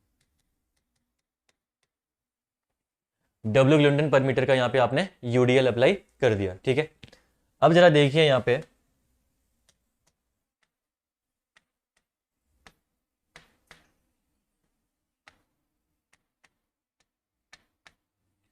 ये रिएक्शन है यहाँ पे, this is A, this one is B, rise आप कंसीडर कर लो यहाँ पे स्मॉल एच, ये डिस्टेंस होगी आपकी L/2, ये डिस्टेंस होगी L/2, टोटल डिस्टेंस होगी इसकी L, ठीक है, दिस वन इज H, अभी भी हॉरिजॉन्टल लोड लगा हुआ है, तो सॉरी वर्टिकल लोड लगा हुआ है, तो हॉरिजॉन्टल रिएक्शन आपकी डिफरेंट डिफरेंट नहीं आएंगी इस केस में, ठीक है, वर्टिकल लोड लगने में डिफरेंट डिफरेंट आपकी आएंगी वर्टिकल रिएक्शन, यानी RA, this one is RB and this is also H, ठीक है, ये फिगर है। तो three hinge parabolic arch subjected to UDL, और इस केस में अब आपको हॉरिजॉन्टल थ्रस्ट कैलकुलेट करना है, ठीक है, इस वाले केस में अब आपको हॉरिजॉन्टल थ्रस्ट कैलकुलेट करना है कि क्या आपका यहाँ पे हॉरिजॉन्टल थ्रस्ट रहने वाला है। तो सिंपल सी बात है, देखिए पहला तो आपको निकालना है RA और RB, RA और RB निकालने के लिए अगेन आपको कुछ नहीं करना, बस टोटल लोड जो होगा उस लोड को बाई 2 कर देना है, ठीक है। कैसे होगा जरा देखते हैं यहाँ पे देखिए, पहली बात तो ये W किलोन्यूटन पर मीटर दिया हुआ है, यानी 1 मीटर में W किलोन्यूटन का लोड दिया हुआ है, ठीक है। अगर इसको आप टोटल लोड के फॉर्म में कन्वर्ट करोगे तो W किलोन्यूटन पर मीटर इंटू टोटल लेंथ से मल्टीप्लाई करना पड़ेगा आपको, ठीक है, इंटू लेंथ जिसकी यूनिट मीटर होती है, मीटर से मीटर कैंसिल हो गया, तो अब आपका कितना आ गया WL किलोन्यूटन, ये आपका यहाँ पे आ गया टोटल लोड, ये क्या आ गया टोटल लोड, ठीक है। अब देखिए पूरे के पूरे स्पैन में, एल टोटल स्पैन में आपका डब्ल्यू किलोन्यूटन लोड, आपका डब्ल्यू किलोन्यूटन पर मीटर, ये लोड आपका डिस्ट्रीब्यूटेड है, ठीक है। और टोटल लोड कितना हो गया, डब्ल्यू एल। ये कौन सा लोड है, पॉइंट लोड, ठीक है, ये आपका पॉइंट लोड है डब्ल्यू एल। ये पॉइंट लोड आपका एक्ट करेगा यहाँ पे हमेशा सेंटर पे। कहां पे एक्ट करेगा, सेंटर पे। कितना हो जाएगा आपका ये डब्ल्यू इंटू एल। क्या अब वही कंडीशन नहीं बन गई कि equi distance from the support point load वाली कंडीशन बन गई? सिंपल सी बात है। तो यहां पे कितना आ गया, आप कर दीजिए, इसकी रिएक्शन निकाल दीजिए, डब्ल्यू एल बाई टू, और ये भी निकल गई आपकी डब्ल्यू एल बाई टू, ठीक है। तो इस केस में भी, लेकिन ये वैलिड तभी होगा जब पूरे के पूरे स्पैन में यूडीएल लगा होगा। ऐसा नहीं कि हाफ साइड यूडीएल लगा दिया उसने और आपने डब्ल्यू एल बाई टू कर दिया उसको, ठीक है, वो पॉसिबिलिटी नहीं है। ये possibility only on the cases of total span में जब आपका यूडीएल लगा होगा, ठीक है। अब जरा देखिए, ये आपने कर दिया यहाँ पे सॉल्व, ठीक है। इसके बाद आपको करना क्या है, जो क्राउन है उस क्राउन के अबाउट आपको मोमेंट लेके जाना है जीरो, ठीक है। Summation of moment about crown is equal to zero. और आप लेफ्ट साइड लो या राइट साइड लो, फर्क नहीं पड़ता, मैं यहाँ पे लेफ्ट से काम कर रहा हूँ, ठीक है, लेफ्ट साइड से काम कर रहा हूँ मैं। तो जरा देखिए अगेन, अब देखिए ये तो हमने अभी करा था क्लॉकवाइज है, ये एंटी क्लॉकवाइज है, ठीक है, ये क्लॉकवाइज ये एंटी क्लॉकवाइज। तो यानी W L by two, W L by two into L by two ना, L by two minus of H into small H, ठीक है, इतना तो पता है आपको। यूडीएल के केस में अगेन आपका डाउनवर्ड ही लोड तो है, डाउनवर्ड लोड, यानी अपवर्ड वाले को अगर आपका क्लॉकवाइज लिया तो डाउनवर्ड वाला एंटी क्लॉकवाइज, इसका मतलब ये भी आपका एंटी क्लॉकवाइज होगा। और यूडीएल का बेंडिंग मोमेंट निकालते कैसे हैं, W into X by two, यानी टोटल लोड इंटू सेंट्रॉइड करना पड़ता है हमें, तब जाके यूडीएल का मोमेंट निकलता है, ठीक है। तो यहां पे जितने पोर्शन का निकाल रहे हो उतना क्या करना आप लोग काम, ठीक है, यानी ये वाले पोर्शन का डब्ल्यू इंटू एक्स की जगह हो जाएगा L by two into L by two into one by two, ठीक है, ये हो जाएगा आपका। तो यहां पे कितना हो जाएगा, W into L by two into L by two into one by two, ठीक है। अभी हमारा यहाँ पे वो कॉन्सेप्ट भी वैलिड है जो आप लोग बोल रहे थे कि लेफ्ट और राइट साइड में खड़े होंगे, ठीक है। ये देखो, ये आपका यूडीएल है, जब आप इसका रिजल्टेंट यूडीएल लोगे तो ये आपका ऑब्वियसली बात है पॉइंट लोड आपका इसके सेंटर में एक्ट करेगा। तो जब पॉइंट लोड सेंटर में एक्ट करेगा तो डायरेक्शन देखो डाउनवर्ड है, और इसके लिए तो अभी आपने काम किया, किस साइड खड़े होने आपको, यहां खड़े होने हैं, तो ये राइट और ये लेफ्ट, सिंपल सी बात है। ये चीज आपका वहां भी वैलिड है, ठीक है। तो आपका ये निकल के आ गया W into X by two, यानी W into L by two, that is equal to the what, zero. जब आप इसको सॉल्व करो, W L by four, W L by दो चार आठ, ठीक है।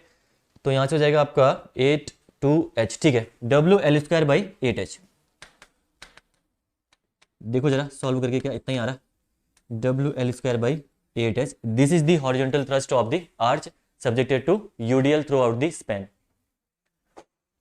क्लियर, कोई प्रॉब्लम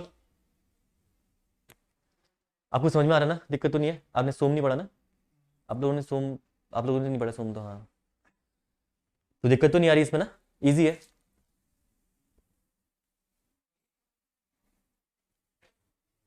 दैट किलोमीटर, और ये बहुत बार एग्जाम में पूछा है यार, कई टाइम से एग्जाम में आया हुआ क्वेश्चन है। जरा इसको फोकस में ध्यान रखना है, इसका डायरेक्ट आपको एक्सप्रेशन ध्यान रखना है, अदरवाइज निकालना तो मैंने आपको बता ही दिया कैसे आपको इसको निकालना है, ठीक है ना। Exam wise very important, numerical भी पूछेगा कभी, आपको 3 इंच पैराबोलिक आर्च दे देगा, डब्ल्यू किलोमीटर का लोड दे देगा, लेंथ दे देगा, एच दे देगा, हाइट उसकी दे देगा क्राउन की, ठीक है, और आपसे बोलेगा हॉरिजॉन्टल थ्रस्ट कैलकुलेट करिए। तो आपको चीजें क्लियर होनी चाहिए कैसे आपका हॉरिजॉन्टल थ्रस्ट कैलकुलेट होएगा।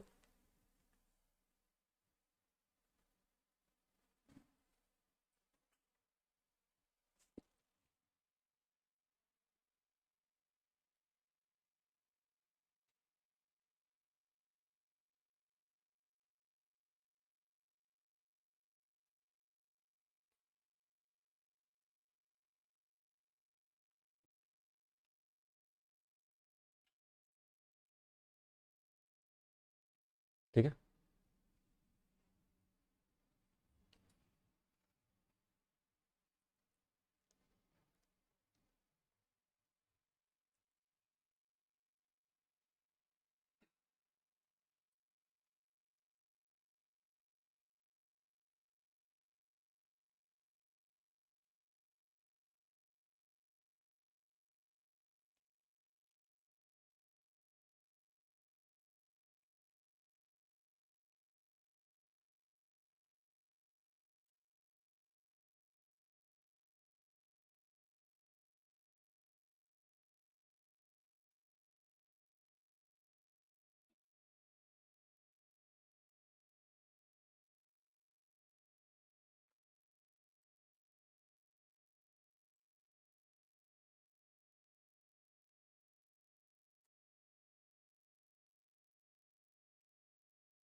हो गया आप लोग का?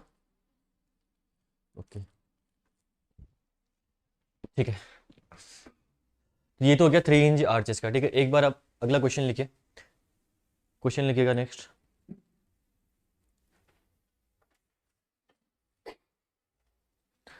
लिखिए question, a three hinged semi circular arch, a three hinged semi circular arch of radius r of radius r carries a uniformly distributed load, carries a uniformly distributed load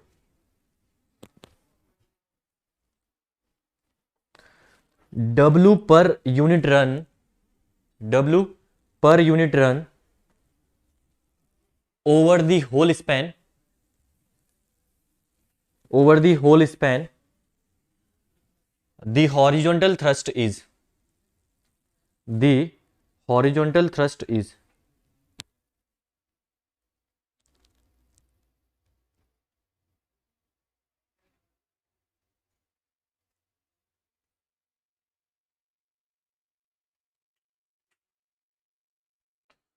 ठीक है। देखो अभी तक आपने पढ़ा था किसके बारे में, पैराबोलिक आर्च के बारे में। ये क्वेश्चन करवाने का रीजन ये है कि कॉन्सेप्ट क्लियर कराना सेमी सर्कुलर आर्च के बारे में, ठीक है। ऑब्वियसली बात है, लोडिंग का तो सेम ही रहेगा जो भी लोडिंग देगा वो, ठीक है। लेकिन जस्ट सेमी सर्कुलर आर्च आपकी होती क्या है, ये आपको थोड़ा सा ध्यान रखना चाहिए, बस हो क्या।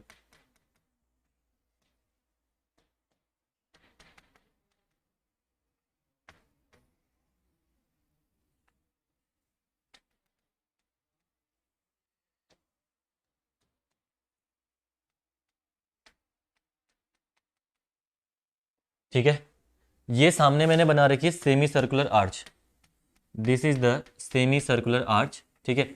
इस आर्च का आपका होता ये है इस आर्च में कि अगर आप किसी भी पॉइंट पे, जैसे स्प्रिंगिंग लाइन में अगर कोई सेंटर वाला पॉइंट आप कंसीडर करो, स्प्रिंगिंग वाली लाइन में सेंटर पॉइंट कंसीडर करो, तो वहां से ध्यान रखना क्राउन की हाइट, हाँ यस आपने पढ़ रखा है, ये रेडियस होती है आपकी क्राउन की हाइट, और इन सिमिलर वे ये वाली डिस्टेंस भी आपकी और ये वाली डिस्टेंस भी आपकी रेडियस रहेगी, ठीक है। तो यहाँ पे ये आपका क्राउन है, this is R, this is R and this is also R, ठीक है। This is the semi circular arch. अब जो क्वेश्चन दिया गया है उसके रिगार्डिंग आंसर निकालो, क्या दिया है इस क्वेश्चन में, और आंसर निकालो जरा फटाफट। आ गया, निकल गया, हाँ निकालो। यूडीएल लगा रखा है, लगा दो यूडीएल इसके ऊपर लगा रखा है, टोटल स्पैन पे यूडीएल लगा रखा है इसने।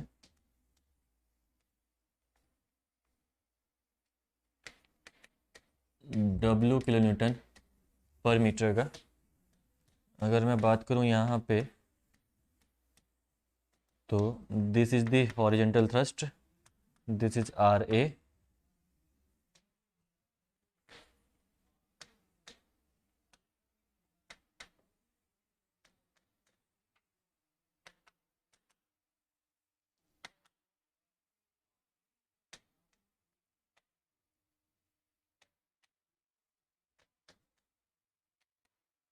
This is the horizontal thrust.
कितना आ रहा? WR/2। ओके, आप लोगों का कितना? 3WR/2 ना? ये भी ऑप्शन में है। कहाँ गया ऑप्शन में? ये भी है। ठीक है।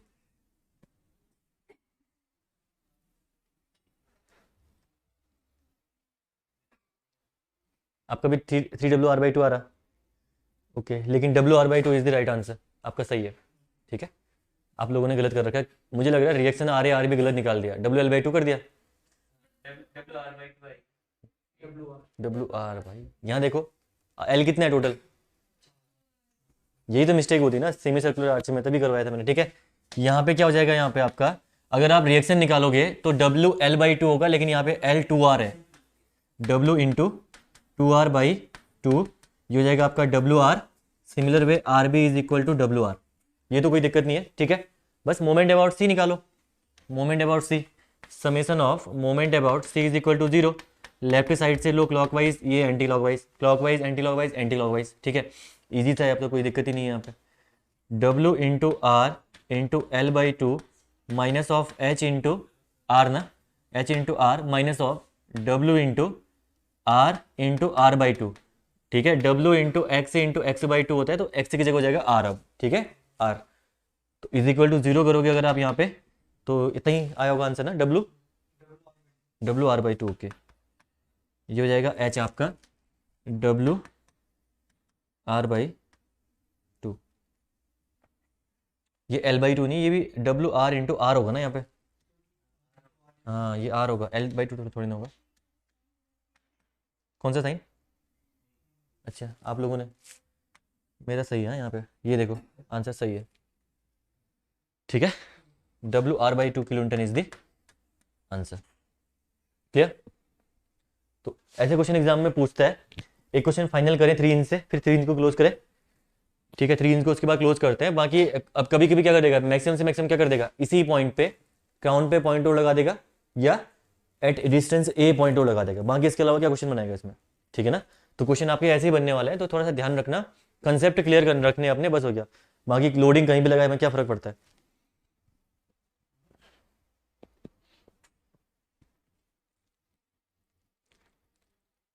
चलो एक क्वेश्चन लास्ट करते हैं इसमें, उसके बाद क्लोज करते हैं। सिंपल सा ही क्वेश्चन है, आपने कर रखा है ऑलरेडी। देखिए इसमें 3 hinge arch shown in given figure, कराने की रिक्वायरमेंट नहीं पड़नी चाहिए, सबका आंसर आना चाहिए। ठीक है, 3 hinge arch shown in the figure, find out the value of H। Find out the value of H।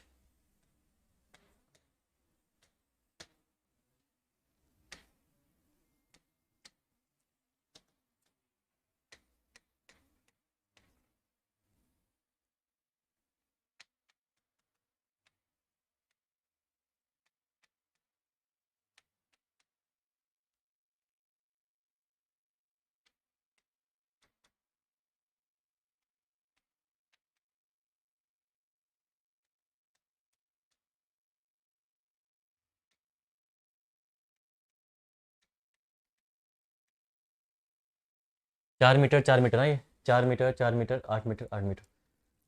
तो यहाँ पे आपको H निकालना है, ये सामने क्वेश्चन है, जरा फटाफट इसका आंसर निकाल के बताओ।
आया आंसर?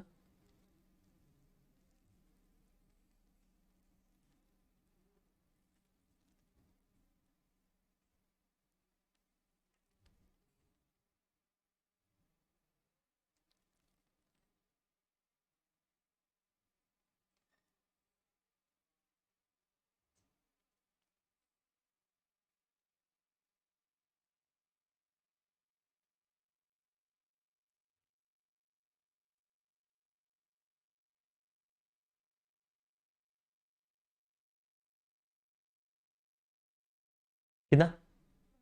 40? सभी का तीनों का 40 आया या किसी का और का कुछ? आपका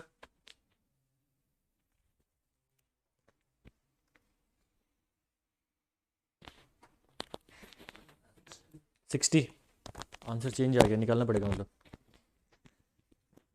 देखो पहली बात तो रिएक्शन निकाल, ठीक है, 1 मिनट का काम है। रिएक्शन निकालने का तो कोई इतना दिक्कत है नहीं, ठीक है। A, this is B and this is C. तो वी ए अगर आप निकालोगे यहाँ पे तो ये जगह 80 इंटू बी ना, बी कितना है यहाँ से, ये डिस्टेंस कितनी है, ये वाली डिस्टेंस ना, ये बी है।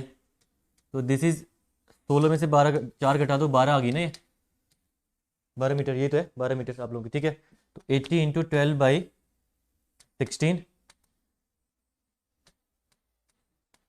ठीक है। यहाँ से आ गया V B, that is 80 into 4/16, 20 kilometre, ठीक है। इतना तो कोई दिक्कत नहीं किसी को। अगला नेक्स्ट हम देखते हैं आप summation of moment about C. Moment about C, तो anti clockwise positive and clockwise negative, ठीक है। राइट से ले रहा हूँ मैं क्योंकि लेफ्ट साइड में लोड ऑलरेडी है, तो राइट साइड से मैं ले रहा हूँ, right side, okay. Right side से अगर आप देखोगे तो देखो ये एंटी क्लॉकवाइज है और ये क्लॉकवाइज है, ठीक है। दो ही लोड है, एक एंटी है एक क्लॉक है। तो यहाँ पे एंटी वाले को मैंने ले लिया positive, 20 into 8 minus H into 4 that is equal to 0, और 8 दूनी 16, यानी 40 आंसर आ रहा है इसका। आपका गलत है भाई, 60। हाँ हाँ, आंसर 40 इज द राइट। आपने कहाँ से, लेफ्ट से किया राइट से किया काम? आंसर कहाँ से निकालता है, लेफ्ट? अच्छा कुछ गलत ले रखा होगा ना, ये हो गया आपका आंसर, ठीक है। तो सही है, इजी क्वेश्चन था। कर लोगे ना ऐसे क्वेश्चन अगर एग्जाम में आएंगे तो किसी भी एग्जाम में अगर ऐसे क्वेश्चन अगर आपके आते हैं तो आप आसानी से इन क्वेश्चंस को डील कर लोगे। 3 इंच आर्च में इतनी प्रैक्टिस मोर देन इनफ है, इससे ज़्यादा क्वेश्चन नहीं बनेंगे आपके, ठीक है। एज पॉइंट ऑफ जो जेई पॉइंट ऑफ व्यू की बात कर रहा हूँ मैं, ठीक है। अब हम बढ़ते हैं 2 इंच आर्चेज में, इसके बाद इसको कर लो, 2 इंच आर्चेज में बढ़ते हैं। तो देखिए 2 इंच आर्च, पहली बात तो पूछेगा एग्जाम में वो कौन सा स्ट्रक्चर है, स्टैटिकली डिटर्मिनेट स्ट्रक्चर है। कल मैंने शाम को एक क्वेश्चन भी करा था 2 इंच आर्च से, अगर आप लोग आए थे तो, कि 2 इंच आर्चेज में अननोन्स कितने होते हैं, ये भी पूछ रखा था जेई एग्जाम में। Number of unknowns in 2 inch arches, ये भी एग्जाम में पूछा हुआ क्वेश्चन था, ठीक है। तो कुछ बहुत से क्वेश्चन बना देगा, जैसे यहीं पूछ देगा number of unknown in 3 inch arches, तो कितने अननोन है यहाँ पे, सिंपल सी बात है 4 अननोन। वैसे ही 2 इंच आर्च में भी 4 अननोन ही होंगे, ठीक है। बढ़े आगे, ओके। आर्चेस का लास्ट टॉपिक है, that is the 2 hinge arches. 2 hinged arch लिख लो, ठीक है। बेसिक सेम है, आर्च को प्रोवाइड कराने का बेसिक सेम है जो मैंने इससे पहले समझा रखा है, ठीक है।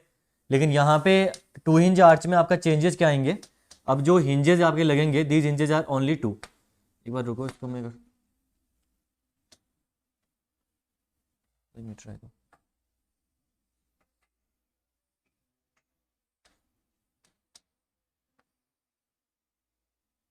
ठीक है। ये है आपकी 2 इंच आर्च। यहाँ पे अब क्या होगा, सिर्फ और सिर्फ आपके 2 हिंजेज होंगे। जो क्राउन वाला हिंज था, उस क्राउन वाले हिंज को हम लोग क्या करेंगे, नेग्लेक्ट करेंगे। यानी एक हिंज आपने हटा दिया, इसका मतलब ये बन गया 2 इंच आर्च, ठीक है। अगर आप यहाँ पे अननोन्स को देखोगे, नंबर ऑफ अननोन्स को अगर आप यहाँ पे देखोगे, तो नंबर ऑफ अननोन्स आपके यहाँ पे हैं 4, ठीक है। अगेन यहाँ पे 4 अननोन्स हैं, this is A, this one is B, ठीक है। ये आपका आ गया H A, this is R A, this one is R B and this is H B, ठीक है। Simple as that.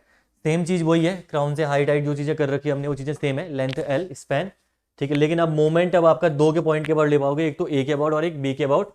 क्राउन के अबाउट मोमेंटम मत ले लेना यहाँ पे, वो काम नहीं करेगा आपका, ठीक है। अगर मैं इसकी डिटर्मिनेसी निकालूं यहाँ पे, अगर मैं इसकी डिटर्मिनेसी कैलकुलेट करूं तो यहाँ पे देखिए again D S E is equal to D S is equal to R minus S, simple सी बात है बी में। तो आर कितने हैं यहाँ पे 4, नंबर ऑफ इक्विलिब्रियम कंडीशन कितनी है 3 है, क्योंकि इंटरनल हिंज आपने रिमूव कर दिया तो एक इक्विलिब्रियम कंडीशन वहाँ पे घट गई।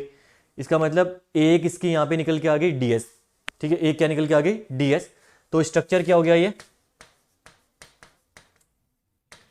इनडिटरमिनेट स्ट्रक्चर,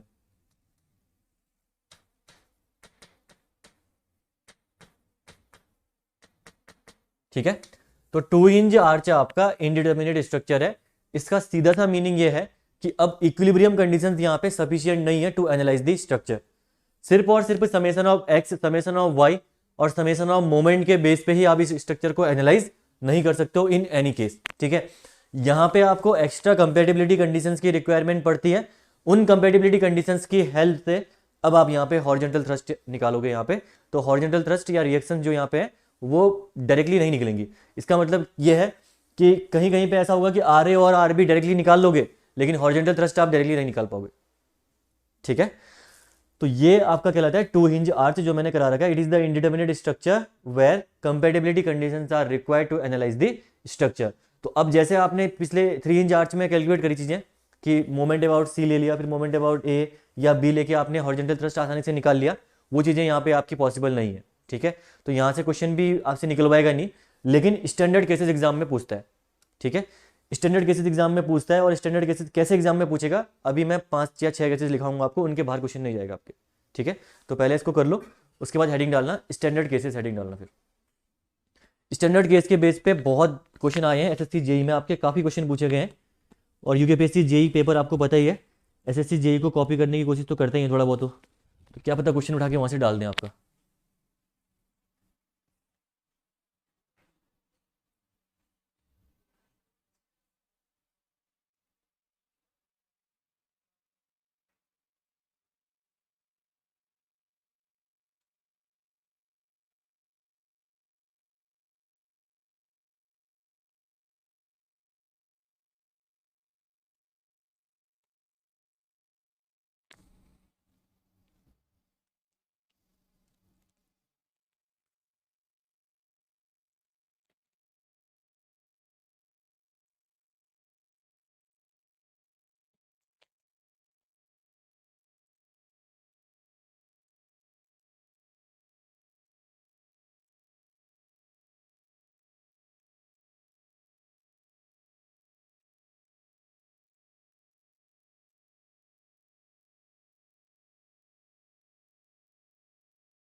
ठीक है, तो इजी सा है। एक तो आपने पता लगा लिया कि 2 इंच आर्च आपका है कौन सा स्ट्रक्चर, डिटर्मिनेट या इनडिटर्मिनेट स्ट्रक्चर। अब हेडिंग डालिएगा स्टैंडर्ड केसेस, हेडिंग डालिए इसमें, स्टैंडर्ड केसेस हेडिंग डालिए, और ये इंपॉर्टेंट है। एसएससी जेई में इवन इन्होंने ऐसे भी पूछा हुआ क्वेश्चन की 4 आपके इस साइड दे दिए पॉइंट कि 2 hinge arch subjected two point load या यूडीएल, और 4 ऑप्शन यहाँ दे दिए, मैच करना था आपको आंसर। ऐसे क्वेश्चन भी एग्जाम में पूछे उन्होंने, ठीक है। तो ध्यान रखना, इंपॉर्टेंट टॉपिक बन सकता है आपके लिए स्टैंडर्ड केसेस आपके 2 इंच आर्च के, स्टैंडर्ड केसेस।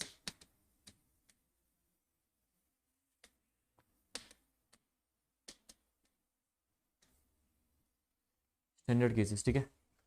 तो स्टैंडर्ड केसेस में पहला आपका आएगा, जो स्टैंडर्ड केस आप पढ़ोगे नंबर 1 लिखिए, two hinge parabolic arch, two hinged parabolic arch subjected to UDL throughout, two hinged parabolic arch subjected to UDL throughout, यानी थ्रू आउट दी स्पैन यहाँ पे UDL लगा हुआ है, ठीक है। Two hinged parabolic arch subjected to UDL throughout, okay. तो अगर आपका ये टू हिंज आर्च है, पैराबोलिक आर्च ही बना रखी मैंने यहाँ पे, इस पैराबोलिक आर्च में UDL लगा हुआ है through out the span, complete span में यहाँ पे UDL लगा रखा है इसने, ठीक है। तो इस केस में UDL लगा दिया W kilo newton per metre का। तो इस केस में हॉरिजॉन्टल थ्रस्ट की वैल्यू कितनी होगी ये आपको बतानी है पहले केस में, ठीक है। तो ये रटने की रिक्वायरमेंट नहीं है, क्यों? क्योंकि टू हिंज और थ्री हिंज आर्च के केस में अगर UDL throughout the span लगा हुआ है तो वैल्यूज आपकी सेम ही निकल के आती है, ठीक है। RA इज इक्वल टू आपका हो जाएगा WL/2, ये तो ईजी है। RB इज इक्वल टू हो जाएगा आपका WL/2। लेकिन अब देखो HA और HB आप यहाँ पे निकाल नहीं पा रहे थे, क्यों? क्योंकि आप देख पाओ मोमेंट किसके अबाउट लोगे आप लोग, A के अबाउट लो या B के अबाउट ले सकते हो अभी। तो मोमेंट A और B से तो आप निकाल ही नहीं पाओगे इसको, HA और HB को, है ना। और तीसरी कोई पॉसिबिलिटी आपके पास है नहीं। तो इसीलिए यहाँ पे हमें कंपेटिबिलिटी कंडीशंस की रिक्वायरमेंट से मिनिमम पोटेंशियल एनर्जी थ्योरम का यूज करके सॉल्व करना पड़ता है, ठीक है। तो वो चीज़ तो अलग है, गेट DSC का पार्ट है। लेकिन जस्ट स्टैंडर्ड वैल्यूज आपको ध्यान रखनी है कि WL² अपॉन WL/8h था या WL²/8h था, WL²/8h था ना, ये भी है HA और HB भी आपका है WL²/8h। तो पहला तो रटने की रिक्वायरमेंट नहीं है, सेम ही आपका है टू इंच और थ्री इंच के केस में, ठीक है। नंबर 1 करिए इसको।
कर लिया?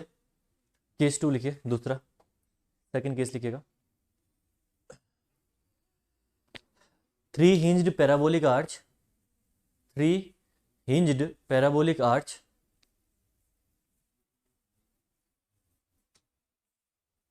subjected to point load at center, subjected to point load at center। अगला है आपका three hinge parabolic arch subjected to, sorry two hinge, two hinge है, थ्री इंच लिखा हुआ है मैंने यहाँ पे, टू इंच कर दो एक बार इसको। Two hinge parabolic arch subjected to concentrated load at the centre, ठीक है। जो आपका क्राउन है वहां पे लगा रखा है इन्होंने। तो अब RA और RB तो आप निकाल लोगे अगेन W/2। अगर मैं बात करूं HA और HB की तो ये भी आपका इजी है, ठीक है। इजी क्या मतलब, याद करना पड़ेगा आपको यहाँ पे। एक तो देखिए RA इक्वल टू हो जाएगा आपका W/2 और RB is equal to W/2। अगर मैं बात करूं HA की तो ये HA इक्वल टू हो जाएगा आपको 25/128 WL/H, ठीक है। 25/128 WL/H और HB इज इक्वल टू हो जाएगा आपका 25/128 WL/H। ये आपका फॉर्मूला बन के आता है HA और HB का, ठीक है। लास्ट टाइम यूकेपीएससी AE के एग्जामिनेशन में ये आ रखा था, HA और HB इसके पॉइंट लोड के लिए पूछा गया था वहाँ पे, ठीक है ना।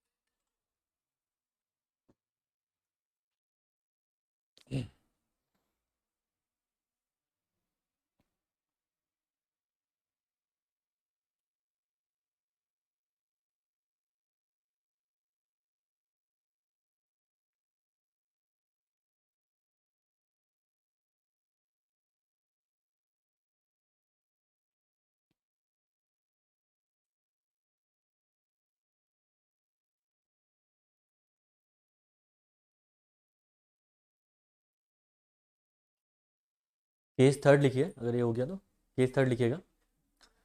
Semi circular arch, semi circular arch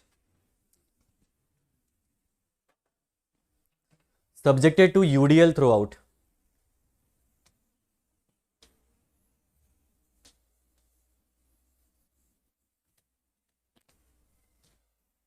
semi circular arch subjected to UDL throughout. ठीक है, ये सेम ही बना रहा हूँ मैं, आप लोग अपने उसमें देख लेना। ठीक है, सेमी सर्कुलर आर्च है यहाँ पे, this is L R, this one is R, this one is R. ठीक है, और यूडीएल लगा दिया यहाँ पे throughout the span, W kilo newton per metre. इस केस में अब आपको बताना है कि क्या इसका हॉरिजॉन्टल थ्रस्ट रहने वाला है। ठीक है,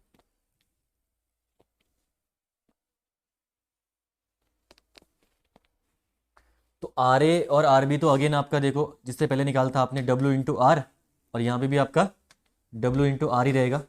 ठीक है, उसमें कोई चेंजेस नहीं आने वाले। चेंज आपके होंगे हॉरिजॉन्टल थ्रस्ट। हॉरिजॉन्टल थ्रस्ट की अगर मैं बात करूँ यहाँ पे, तो ये वैल्यू आपकी हो जाती है 4/3 WR/पाई। In similar way H B की वैल्यू भी हो जाएगी यहाँ पे आपका 4/3 WR/पाई। ये वैल्यू हो जाती है आपकी दोनों हॉरिजॉन्टल थ्रस्ट की। ठीक है, 4/3 WR/पाई, 4/3 WR/पाई। ये दोनों थे जो आपको याद रखने थे, बाकी इतना याद रखने वाले नहीं है, समझ जाओगे आप इजली। दोनों याद रखना, 25/128 WL/H और 4/3 WR/पाई। ठीक है,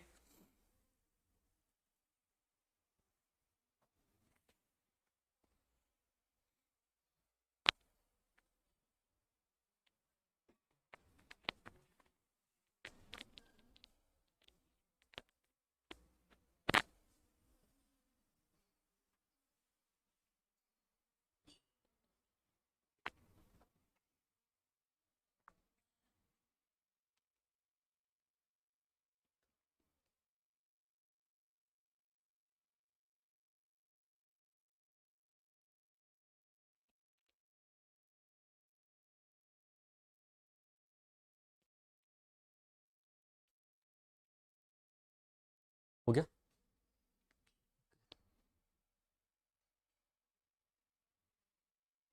अगला केस, ठीक है, इसके बाद है पॉइंट लोड वाला केस सेंटर पे। ठीक है, लिखिए अगला केस, केस नंबर 4 लिखिए। Semi circular arch, semi circular arch subjected two point load at centre. Same arch है, अब चेंज है यहाँ पे, क्या हो गया कि पॉइंट लोड लगा दिया इसने सेंटर पे बस।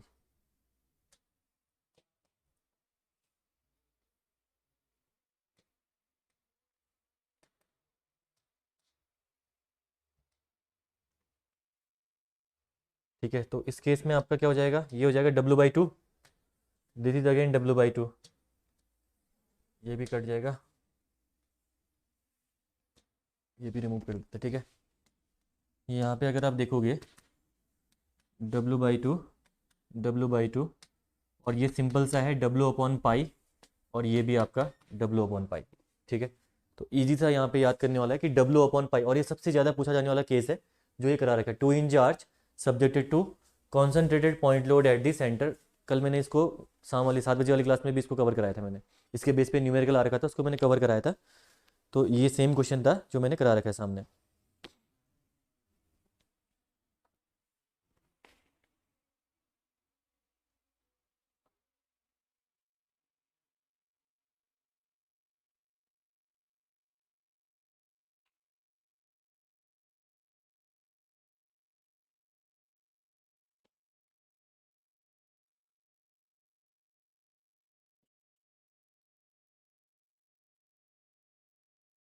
ठीक है, W/पाई, W/पाई, W/2, W/2। लास्ट केस लिखिए, अब लास्ट केस है इसमें।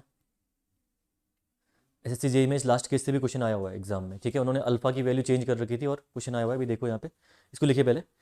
टू 2 इंच आर्च ही लिखा रहा हूँ मैं, 3 इंच मत लिख देना, कहीं पे मेरे मुंह से 3 इंच भी निकल जाएगा, क्योंकि भरोसा नहीं होता है। 2 hinge arch two hinged arch subjected to two hinged arch subjected to concentrated load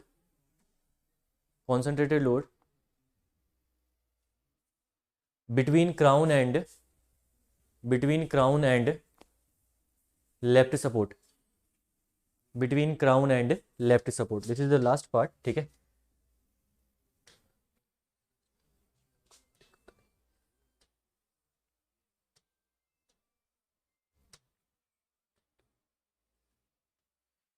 ठीक है। तो आर ए और आर बी तो अब यहाँ पे मुझे इतना पता नहीं है, ठीक है, आर ए आर बी का मैं नहीं लिख रहा हूँ। हॉरिजॉन्टल थ्रस्ट की वैल्यू पता चल जाती है यहाँ पे, इसको लिखते हैं, ठीक है। देखिए हुआ क्या है, 3 इंच आर्च में, सॉरी 2 इंच आर्च में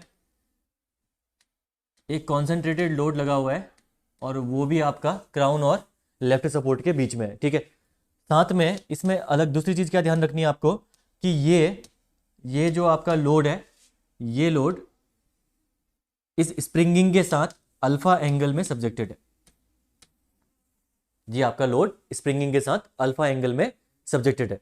तो इस केस में जो ये वैल्यू हो जाती है आपकी W/π तो रहती ही रहती है, बस साइन स्क्वायर अल्फा यहाँ पे जुड़ जाएगा, सिमिलरली साइन स्क्वायर अल्फा आपका यहाँ पे जुड़ जाएगा, बस इतना ही फर्क है।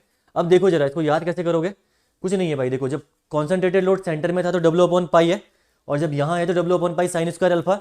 यानी अगर आपकी अल्फा की वैल्यू इंक्रीज करके एक टाइम पे अगर 90 पहुंच जाएगी, तो यानी कॉन्सेंट्रेटेड लोड को उठा के अगर आपने यहाँ पहुंचा दिया तो क्या W/π नहीं हो जाएगा, साइन 91। सिंपल सी बात है, ठीक है।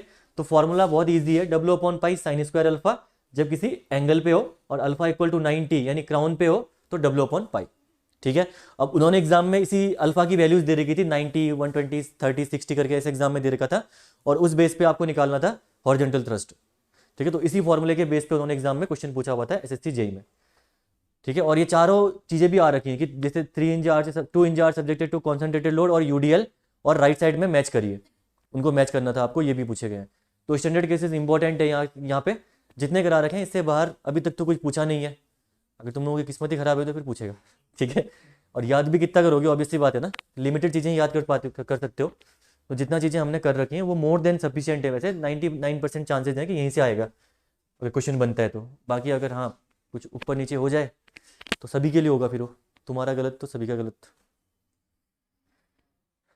ठीक है। यहाँ तक में किसी को कोई प्रॉब्लम है तो बताओ। ये आर्चेस कंप्लीट हो गया आपका, इतना ही पढ़ना है आर्च में यूकेपीएससी जेई के हिसाब से, ठीक है। इससे ज़्यादा कुछ नहीं करना आपको आर्च में।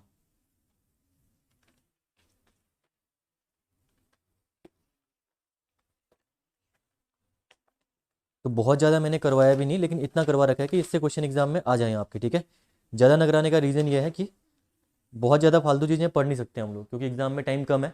अब मैं बहुत फालतू आपका लेके जाऊँ यहाँ पे सिलेबस की स्ट्रक्चर हाथ में लाए तो पढ़ा दो पूरा, तो उसमें आप फंस जाओगे ना। फिर उसके बाद एग्जाम में वो चीज़ें अगर काम की नहीं है, फालतू आपका टाइम वेस्ट हो गया है ना। तो जितना इफेक्टिव चीज़ें हैं उतना ही चीज़ें कवर करने की कोशिश करी है, और मैंने सिलेबस भी उसी हिसाब से प्रिपेयर किया है कि जिस हिसाब से SSC जेई में एग्जाम में क्वेश्चन आते हैं और जो आपके सिलेबस में मेंशन थी चीज़ें, ठीक है। तो इनडिटर्मिनेसी और आपका जो ये आर्चेज वाली, सॉरी दूसरा कौन सा था, ट्रसेस, ये दोनों चीज़ें आपकी यहाँ से आने के पूरे चांसेस हैं। ट्रसेस से तो खासकर पूरे क्वेश्चन आएंगे, 4 मार्क्स का मैंने पहले ही बोला है कि वहाँ से एग्जाम में आना ही आना है, ठीक है।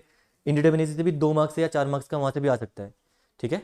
तो ध्यान रखना कि ये 2 हो गए 8, उसके अलावा आपका आर्चेज और जो पोर्सन आज चल रहा है इसमें से पता नहीं, जो भी होता है मतलब देखा जाए, आप लोग कर लेना उससे, ठीक है। फाइनली एक लास्ट टॉपिक बचा हुआ है जो मैंने लिखा था कि बेसिक्स ऑफ डिस्प्लेसमेंट मेथड। उसमें जस्ट आपको पढ़ना है difference between the displacement method and force method, ठीक है। ये एग्जाम में पूछा गया है। लास्ट टाइम पे RSM-SSB का जो पेपर हुआ था वहां पे भी एग्जाम में आई थी, which one of the following is not the displacement method करके आया था एग्जाम में, ठीक है। तो आपको कुछ मेथड से 4-4, 5-5 मेथड ध्यान रखनी है जो कि आपकी डिस्प्लेसमेंट या फोर्स मेथड्स में कैटेगराइज होती हैं, ठीक है। तो इसके नीचे हेडिंग डालिएगा डिफरेंस बिटवीन, इसके बगल में हेडिंग डालना डिफरेंस बिटवीन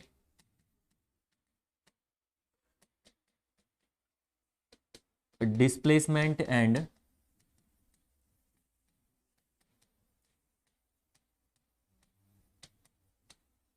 फोर्स मेथड्स, ठीक है। तो कॉलम बनेंगे 2 आपके, एक साइड आपका डिस्प्लेसमेंट मेथड बनेगा, एक साइड आपका फोर्स मेथड वाली कॉलम बनेगी, ठीक है। देखो डिस्प्लेसमेंट मेथड के क्वेश्चन बहुत तरीके से पूछता है ये। एक साइड में लिख रहा हूं यहाँ पे डिस्प्लेसमेंट मेथड,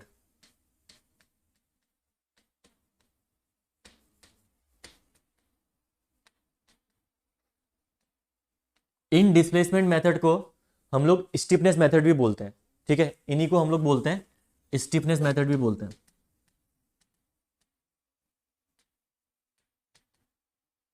और इसी स्टिफनेस मेथड को हम लोग इक्विलिब्रियम मेथड भी बोलते हैं, ठीक है। तो ध्यान रखना, पहले तो क्वेश्चन यहीं से पूछ देगा जो सामने मैंने ये बना रखी है, equilibrium method, displacement method, stiffness method, equilibrium method. अगला अगर मैं बात करूं यहां पे फोर्थ मेथड का कॉलम बना रहा हूं मैं, अगर फोर्थ मेथड के कॉलम की मैं बात करूं तो फोर्थ मेथड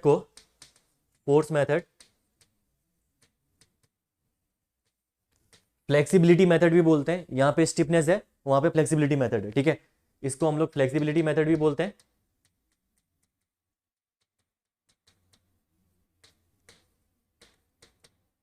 और फ्लेक्सिबिलिटी मेथड के साथ साथ इसी को हम लोग बोलते हैं कंपैटिबिलिटी मेथड भी बोलते हैं। क्या बोलते हैं इसको? कंपैटिबिलिटी मेथड भी बोलते हैं। तो पहला तो जो ये मैंने डिफरेंस लिखा रखा है इसके बीच में, मतलब इन दोनों के बीच में आपको डिफरेंस बताना है, ये पॉइंट ही आपको ध्यान रखने हैं, इनके बेस पे भी एग्जाम में क्वेश्चन पूछे गए कि displacement method is also known as equilibrium method. बाकी 3 ऑप्शन यहां से डाल देगा, ठीक है। Similarly fourth method is also known as compatibility method, 3 option वहां से डाल देगा, ठीक है। ऐसे क्वेश्चन एग्जाम में पूछे गए हैं, तो ध्यान रखना, अगर स्टिफनेस और फ्लेक्सिबिलिटी वाला अगर याद ना भी कर पाओ तो ये दोनों इंपॉर्टेंट है, एक तो डिस्प्लेसमेंट मेथड, दूसरा इक्विलिब्रियम मेथड। और इजी है याद करना, कोई दिक्कत नहीं है। अभी आप इसकी डेफिनेशन भी देखोगे, फोर्स मेथड और दूसरा आपका कंपैटिबिलिटी मेथड, ये तो एटलीस्ट ध्यान रखना है ये किस किस के पार्ट है, ठीक है। पहला देखो, अगर मैं बात करूं डिस्प्लेसमेंट मेथड की तो बहुत इजी है भाई। डिस्प्लेसमेंट मेथड में मैंने पहले ही लिख दिया इक्विलिब्रियम मेथड, यानी इसका मतलब यह है कि यहां पे आपके इक्विलिब्रियम कंडीशंस ही आपकी क्या है, सफिशिएंट है टू एनालाइज द स्ट्रक्चर, ठीक है। यहां पे इक्विलिब्रियम कंडीशन ही सफिशिएंट है टू एनालाइज द स्ट्रक्चर। जितने भी इक्विलिब्रियम कंडीशन बनेगी या जॉइंट इक्विलिब्रियम, अभी आपने स्ट्रक्चर अभी पढ़े हो बीटेक वाले, जब आप एमडीएम एसडीएम पढ़ोगे तो उस टाइम पे आप देखोगे जॉइंट इक्विलिब्रियम कंडीशंस का यूज करके आप क्वेश्चन को सॉल्व करोगे, ठीक है। तो अगर आप जॉइंट इक्विलिब्रियम कंडीशन या इक्विलिब्रियम कंडीशंस का यूज करके किसी भी स्ट्रक्चर को एनालाइज कर पाओगे तो उस स्ट्रक्चर को हम लोग बोलते हैं उस मेथड को हम लोग बोलते हैं डिस्प्लेसमेंट मेथड। जिस मेथड से आप करोगे उसको हम लोग बोलते हैं डिस्प्लेसमेंट मेथड, उसी को हम लोग बोलते हैं स्टिफनेस मेथड और उसी को हम लोग बोलते हैं इक्विलिब्रियम मेथड, ठीक है। दूसरा अगला आपका है फोर्थ मेथड या कंपैटिबिलिटी मेथड। तो सिंपल सा हो गया ना, जहां पे इक्विलिब्रियम कंडीशंस आपकी सफिशिएंट नहीं है to analyse the structure, you have to use the compatibility method to analyse the structure, तो उसको हम लोग बोलेंगे फोर्स मेथड। जिस मेथड से आप काम करोगे उसको हम लोग बोलेंगे फोर्स मेथड। फॉर एग्जांपल, इससे पहले जैसे आपकी 2 इंच आर्च थी, तो 2 इंच आर्च में मैंने आपको बताया ना कि इक्विलिब्रियम कंडीशन सफिशिएंट नहीं है टू एनालाइज द स्ट्रक्चर, तो कौन सी मेथड हमने यूज करी उसको एनालाइज करने के लिए? Force method. अगर मैं एग्जांपल दूं आपको 3 इंच आर्च का, तो कौन सी मेथड अप्लाई करी हमने? सिंपल सा फैक्ट है, ठीक है, थोड़ा सा ध्यान रखना है। अगर अननोन्स की मैं बात करूं तो अननोन्स यहां पे होते हैं फोर्सेज। फोर्स मेथड में अननोन्स क्या होते हैं? फोर्सेज। जैसे रिएक्शन हो गया, शियर फोर्स हो गया, बेंडिंग मोमेंट हो गया, ये आपके अननोन होते हैं फोर्स मेथड के अंदर। अगर मैं बात करूं डिस्प्लेसमेंट मेथड की, तो डिस्प्लेसमेंट मेथड में अननोन होते हैं स्लोप और डिफ्लेक्शन, ठीक है। बस ये 2 पॉइंट ध्यान रखने हैं। इन पॉइंट से भी ज्यादा इंपॉर्टेंट ये है कि इनके अंडर कौन कौन सी मेथड्स आती हैं वो ध्यान रखनी, बस हो गया, बस इतना ही आपका ध्यान है, ठीक है। बाकी ये जो लिखा रखा है ये भी इंपॉर्टेंट है एग्जाम वाइज, ठीक है। तो जरा डिस्प्लेसमेंट मेथड के नीचे लिखिए एक पॉइंट, लिखिए इसमें displacements are taken as unknown, displacements are taken as unknowns, bracket में लिखना स्लोप एंड डिफ्लेक्शन, ब्रैकेट में लिखेगा slope and deflection.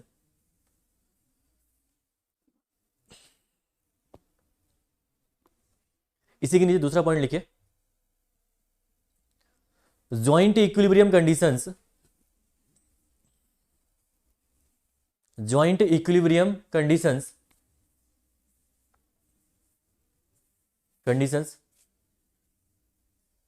are used to analyze the structure. Joint equilibrium conditions are used to analyze the structure. Clear? ठीक है। अगला इसके आगे आइए, इसके इधर आइए फोर्स मेथड में। फोर्स मेथड में लिखिए forces are taken as unknown, forces are taken as unknown, bracket में लिखिए reaction comma shear force comma bending moment, reaction comma shear force and bending moment लिखना, ठीक है, या कॉमा बेंडिंग मोमेंट जो भी लिखा, ठीक है। दूसरा पॉइंट इसी में लिखिएगा फोर्स मेथड में, कंपैटिबिलिटी कंडीशंस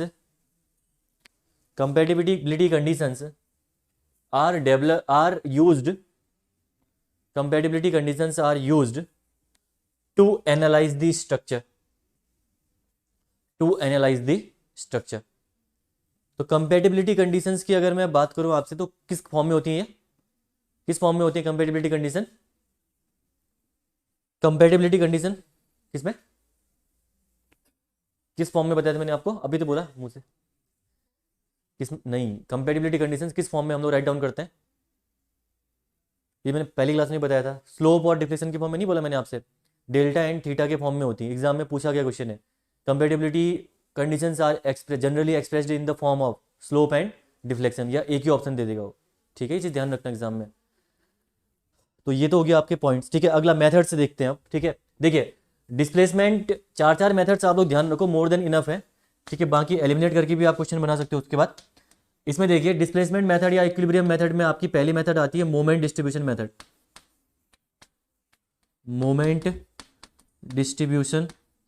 मेथड, इसी को हम लोग बोलते हैं MDM, ठीक है। उसके बाद अगर मैं बात करूं डिस्प्लेसमेंट मेथड की दूसरी मेथड, तो ये आपकी है स्लोप डिफ्लेक्शन मेथड, इसको हम लोग बोलते हैं SDM, ठीक है। नेक्स्ट आपका आता है यहां पे कानीज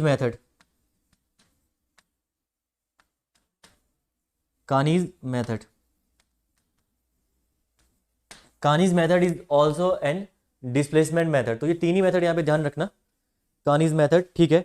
बाकी स्टीफनेस मेथड मैंने लिखा दिया आपको, तो 4 मेथड ये हो गई यहाँ पे, moment distribution method, slope deflection method and Kani's method, ठीक है। These all methods are of displacement methods, ठीक है। Kani's method generally multi storage frames को, कभी कभी एग्जाम में पूछेगा अगर आपको, तो कानीज मेथड आपकी मल्टी स्टोरेज फ्रेम्स को एनालाइज करने के लिए यूज होती है, ठीक है। कहीं पे भी मल्टी स्टोरेज फ्रेम्स आपके दे रखे तो उनको एनालाइज करने के लिए कानीज मेथड का हम लोग यूज करते हैं, ठीक है। मोमेंट डिस्ट्रीब्यूशन मेथड का भी एक और नाम होता है सक्सेसिव अप्रोक्सीमेशन मेथड बोलते हैं, ठीक है। यहाँ पे देखिए आपके बीटेक वाइज इंपॉर्टेंट है, अगर पॉलिटेक्निक में देखो तो क्या पता इससे क्वेश्चन न भी बने। मोमेंट डिस्ट्रीब्यूशन मेथड को हम लोग सक्सेसिव अप्रोक्सीमेशन मेथड बोलते हैं। कानीज मेथड आपका स्लोप डिफ्लेक्शन मेथड का ही टाइप है, ठीक है। स्लोप डिफ्लेक्शन मेथड का ही एक टाइप है, लेकिन यहाँ पे इटरेशन का यूज करते हैं हम लोग, ठीक है। इटरेशन का मतलब है जैसे कोई इक्वेशन लोगी तो उसको सेटिस्फाई करवाएंगे 1 2 वैल्यूज रख के, ठीक है, उसको हम लोग बोलते हैं इटरेशन। तो कानीज मेथड में इटरेशन का यूज करके किसी भी स्ट्रक्चर को एनालाइज करते हैं हम लोग, ठीक है। तो कानीज मेथड आपकी स्लोप डिफ्लेक्शन का ही पार्ट है, लेकिन इसमें हम लोग इटरेशन का यूज करते हैं, तो इसलिए हम लोग इसी को इटरेटिव मेथड भी बोलते हैं, ठीक है। तो सक्सेसिव अप्रोक्सीमेशन मेथड ये है, इटरेटिव मेथड ये है, मल्टी स्टोरेज फ्रेम्स के लिए भी हम लोग कानीज मेथड का यूज करते हैं। थोड़ा सा ध्यान रखना एग्जाम वाइज, अदरवाइज तो ना दिक्कत नहीं है, ठीक है।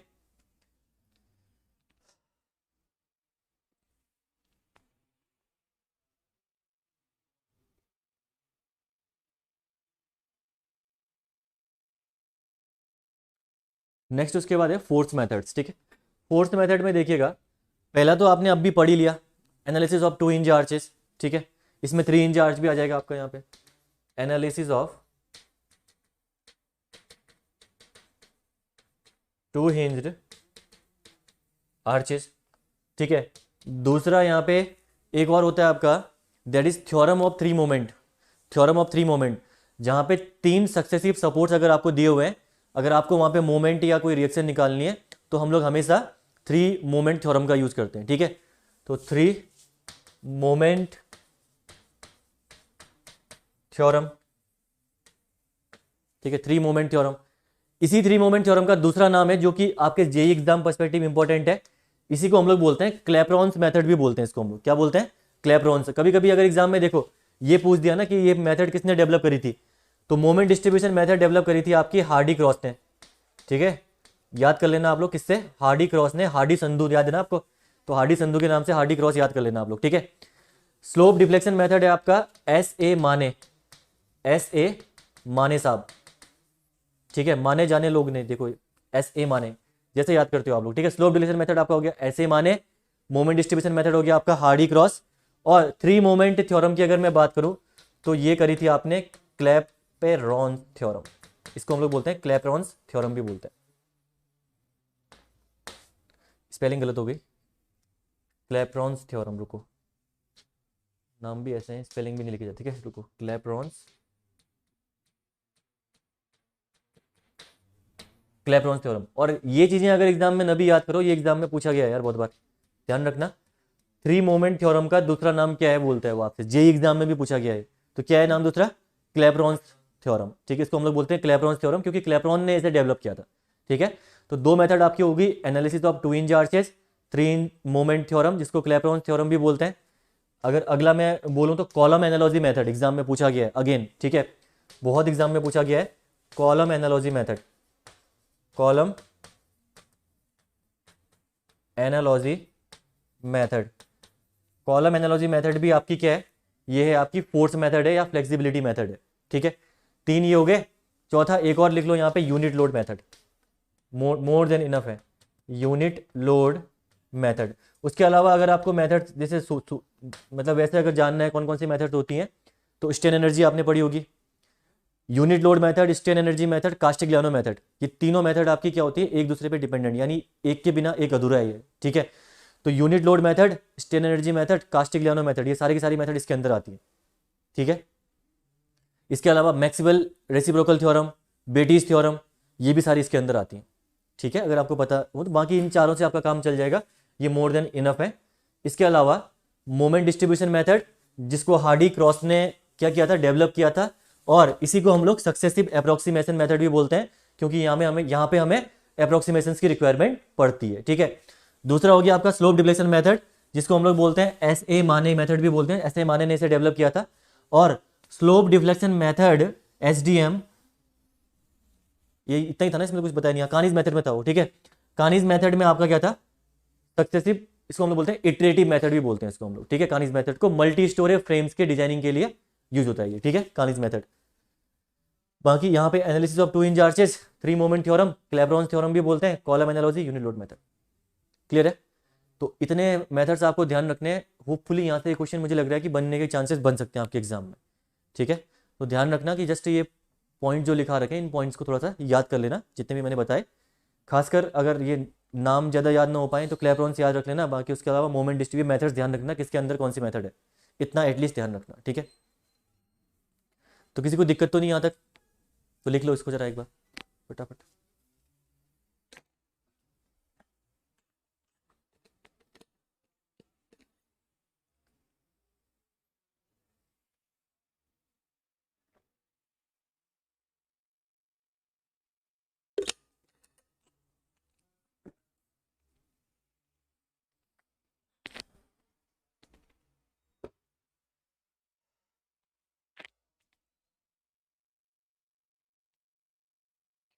ठीक है, तो this is all about the subject, इतना ही था हमारा सब्जेक्ट के लिए, ठीक है। जितना भी स्ट्रक्चर हमारा आना चाहिए एग्जाम में कवर कर दिया, होपफुली चीज़ें आपको समझ में आई होंगी। आपके वीडियोज जो है आने लग गए हो, ठीक है, यूपीएससी जेई लाइव में आने लग गए ना, तो उसमें देखना, क्योंकि उसमें इनिशियली कुछ टेक्निकल इश्यूज आ रहे हैं, यहाँ पे वो अपलोड ही नहीं हो पा रहे हैं, बहुत मुश्किलों से काम कर रहे हो लोग, तो दो दो तीन तीन वीडियो करके आपके आ जाएंगे, होपफुली आज तक आ गई ना दो, हाँ, तो आज कुछ वीडियोज और आ जाएंगी आपकी, और 3-4 दिनों के अंदर आपका कंप्लीट हो जाएगा पूरा वो, ठीक है। कौन कौन से डेज का छूटा हुआ है आपका, 27, 28 ना, 29 और 31, 2 डेज़ का छूटा है ना, तो ये दोनों वीडियोज आपकी आज आ जाएंगी होपफुली, ठीक है ना। तो ये यहाँ से वीडियो से कर लेना आप लोग, बाकी इसमें कहीं कहीं प्रॉब्लम किसी क्वेश्चन में आई हो तो पूछ सकते हो आप लोग अभी भी, अदरवाइज़ कभी दिक्कत आएगी क्लास में तो मैं यहीं बैठता हूँ यहाँ पे सामने, ठीक है। तो यहाँ पे आके अंदर भी आप पूछ सकते हो, कोई भी क्वेश्चन में दिक्कत आती है किसी में भी, अदरवाइज़ व्हाट्सएप में नंबर भी मेरा आपको मिल जाएगा, स्टूडेंट्स वहाँ पे क्वेश्चन भेजते हैं, ठीक है। तो अगर कोई प्रॉब्लम आती है तो आप व्हाट्सएप में भी क्वेश्चन भेज सकते हो, ठीक है। मनोज नाम से मेरा वहाँ पे रहेगा, आपका देखा होगा आपने कहीं, तो जस्ट नंबर देख लेना आप लोग ग्रुप्स में, ठीक है ना। तो वहाँ पे कोई क्वेश्चन आता है तो जस्ट स्क्रीनशॉट लेके क्वेश्चन का आंसर के साथ सेंड कर देना कि सर ये आंसर दिया हुआ है, ठीक है, क्योंकि आंसर मैं बता दूंगा, क्या पता उसमें आंसर गलत दिया हुआ है या मिसमैचिंग होगी तो फिर प्रॉब्लम हो जाती है, तो आंसर के साथ क्वेश्चन भेज देना मेरे को, जो आंसर कुछ दिया होगा उसमें, ठीक है ना। बाकी इसके अलावा समझ में आया ना, किसी को प्रॉब्लम तो नहीं बनी, कि दिक्कत तो नहीं आई, स्ट्रक्चर सोम के बिना पहले पढ़ा आपने तो कोई प्रॉब्लम तो नहीं आई, कि सोम की रिक्वायरमेंट ऐसा है नहीं, बेसिक सब्जेक्ट ही है, ठीक है ना, जस्ट बेसिक्स ऑफ स्ट्रक्चर मतलब बेसिक्स ऑफ मैकेनिक्स आपने पढ़ी है पार्ट 1। अब आप पढ़ोगे सोम और मैकेनिक्स पार्ट 2, जो कि आपका सोम वाले टॉपिक में हो जाएगा, पूरा कवर है आपका, ठीक है ना। तो ये टोटल मिला के आपका 30 क्वेश्चन आपके बन जाएंगे एग्जाम में, ठीक है। 30 क्वेश्चन आपके, जिसमें से 5-7 क्वेश्चन यहाँ से या 5 क्वेश्चन तक तो मान ही लो यहाँ से, ठीक है। उसके अलावा आपके मैकेनिक्स से तो पिछली बार आया नहीं था कोई भी क्वेश्चन, मे भी 1-2 क्वेश्चन वहाँ से भी बन जाए, ठीक है। और उसके अलावा आपका सोम से फिर सारे क्वेश्चन, ठीक है। सोम अच्छे से पढ़नी है आपको, ठीक है। चलो ठीक है, फिर मिलते हैं अपनी नेक्स्ट क्लास में कभी, ठीक है, जब भी होगी आप। बाकी थैंक यू।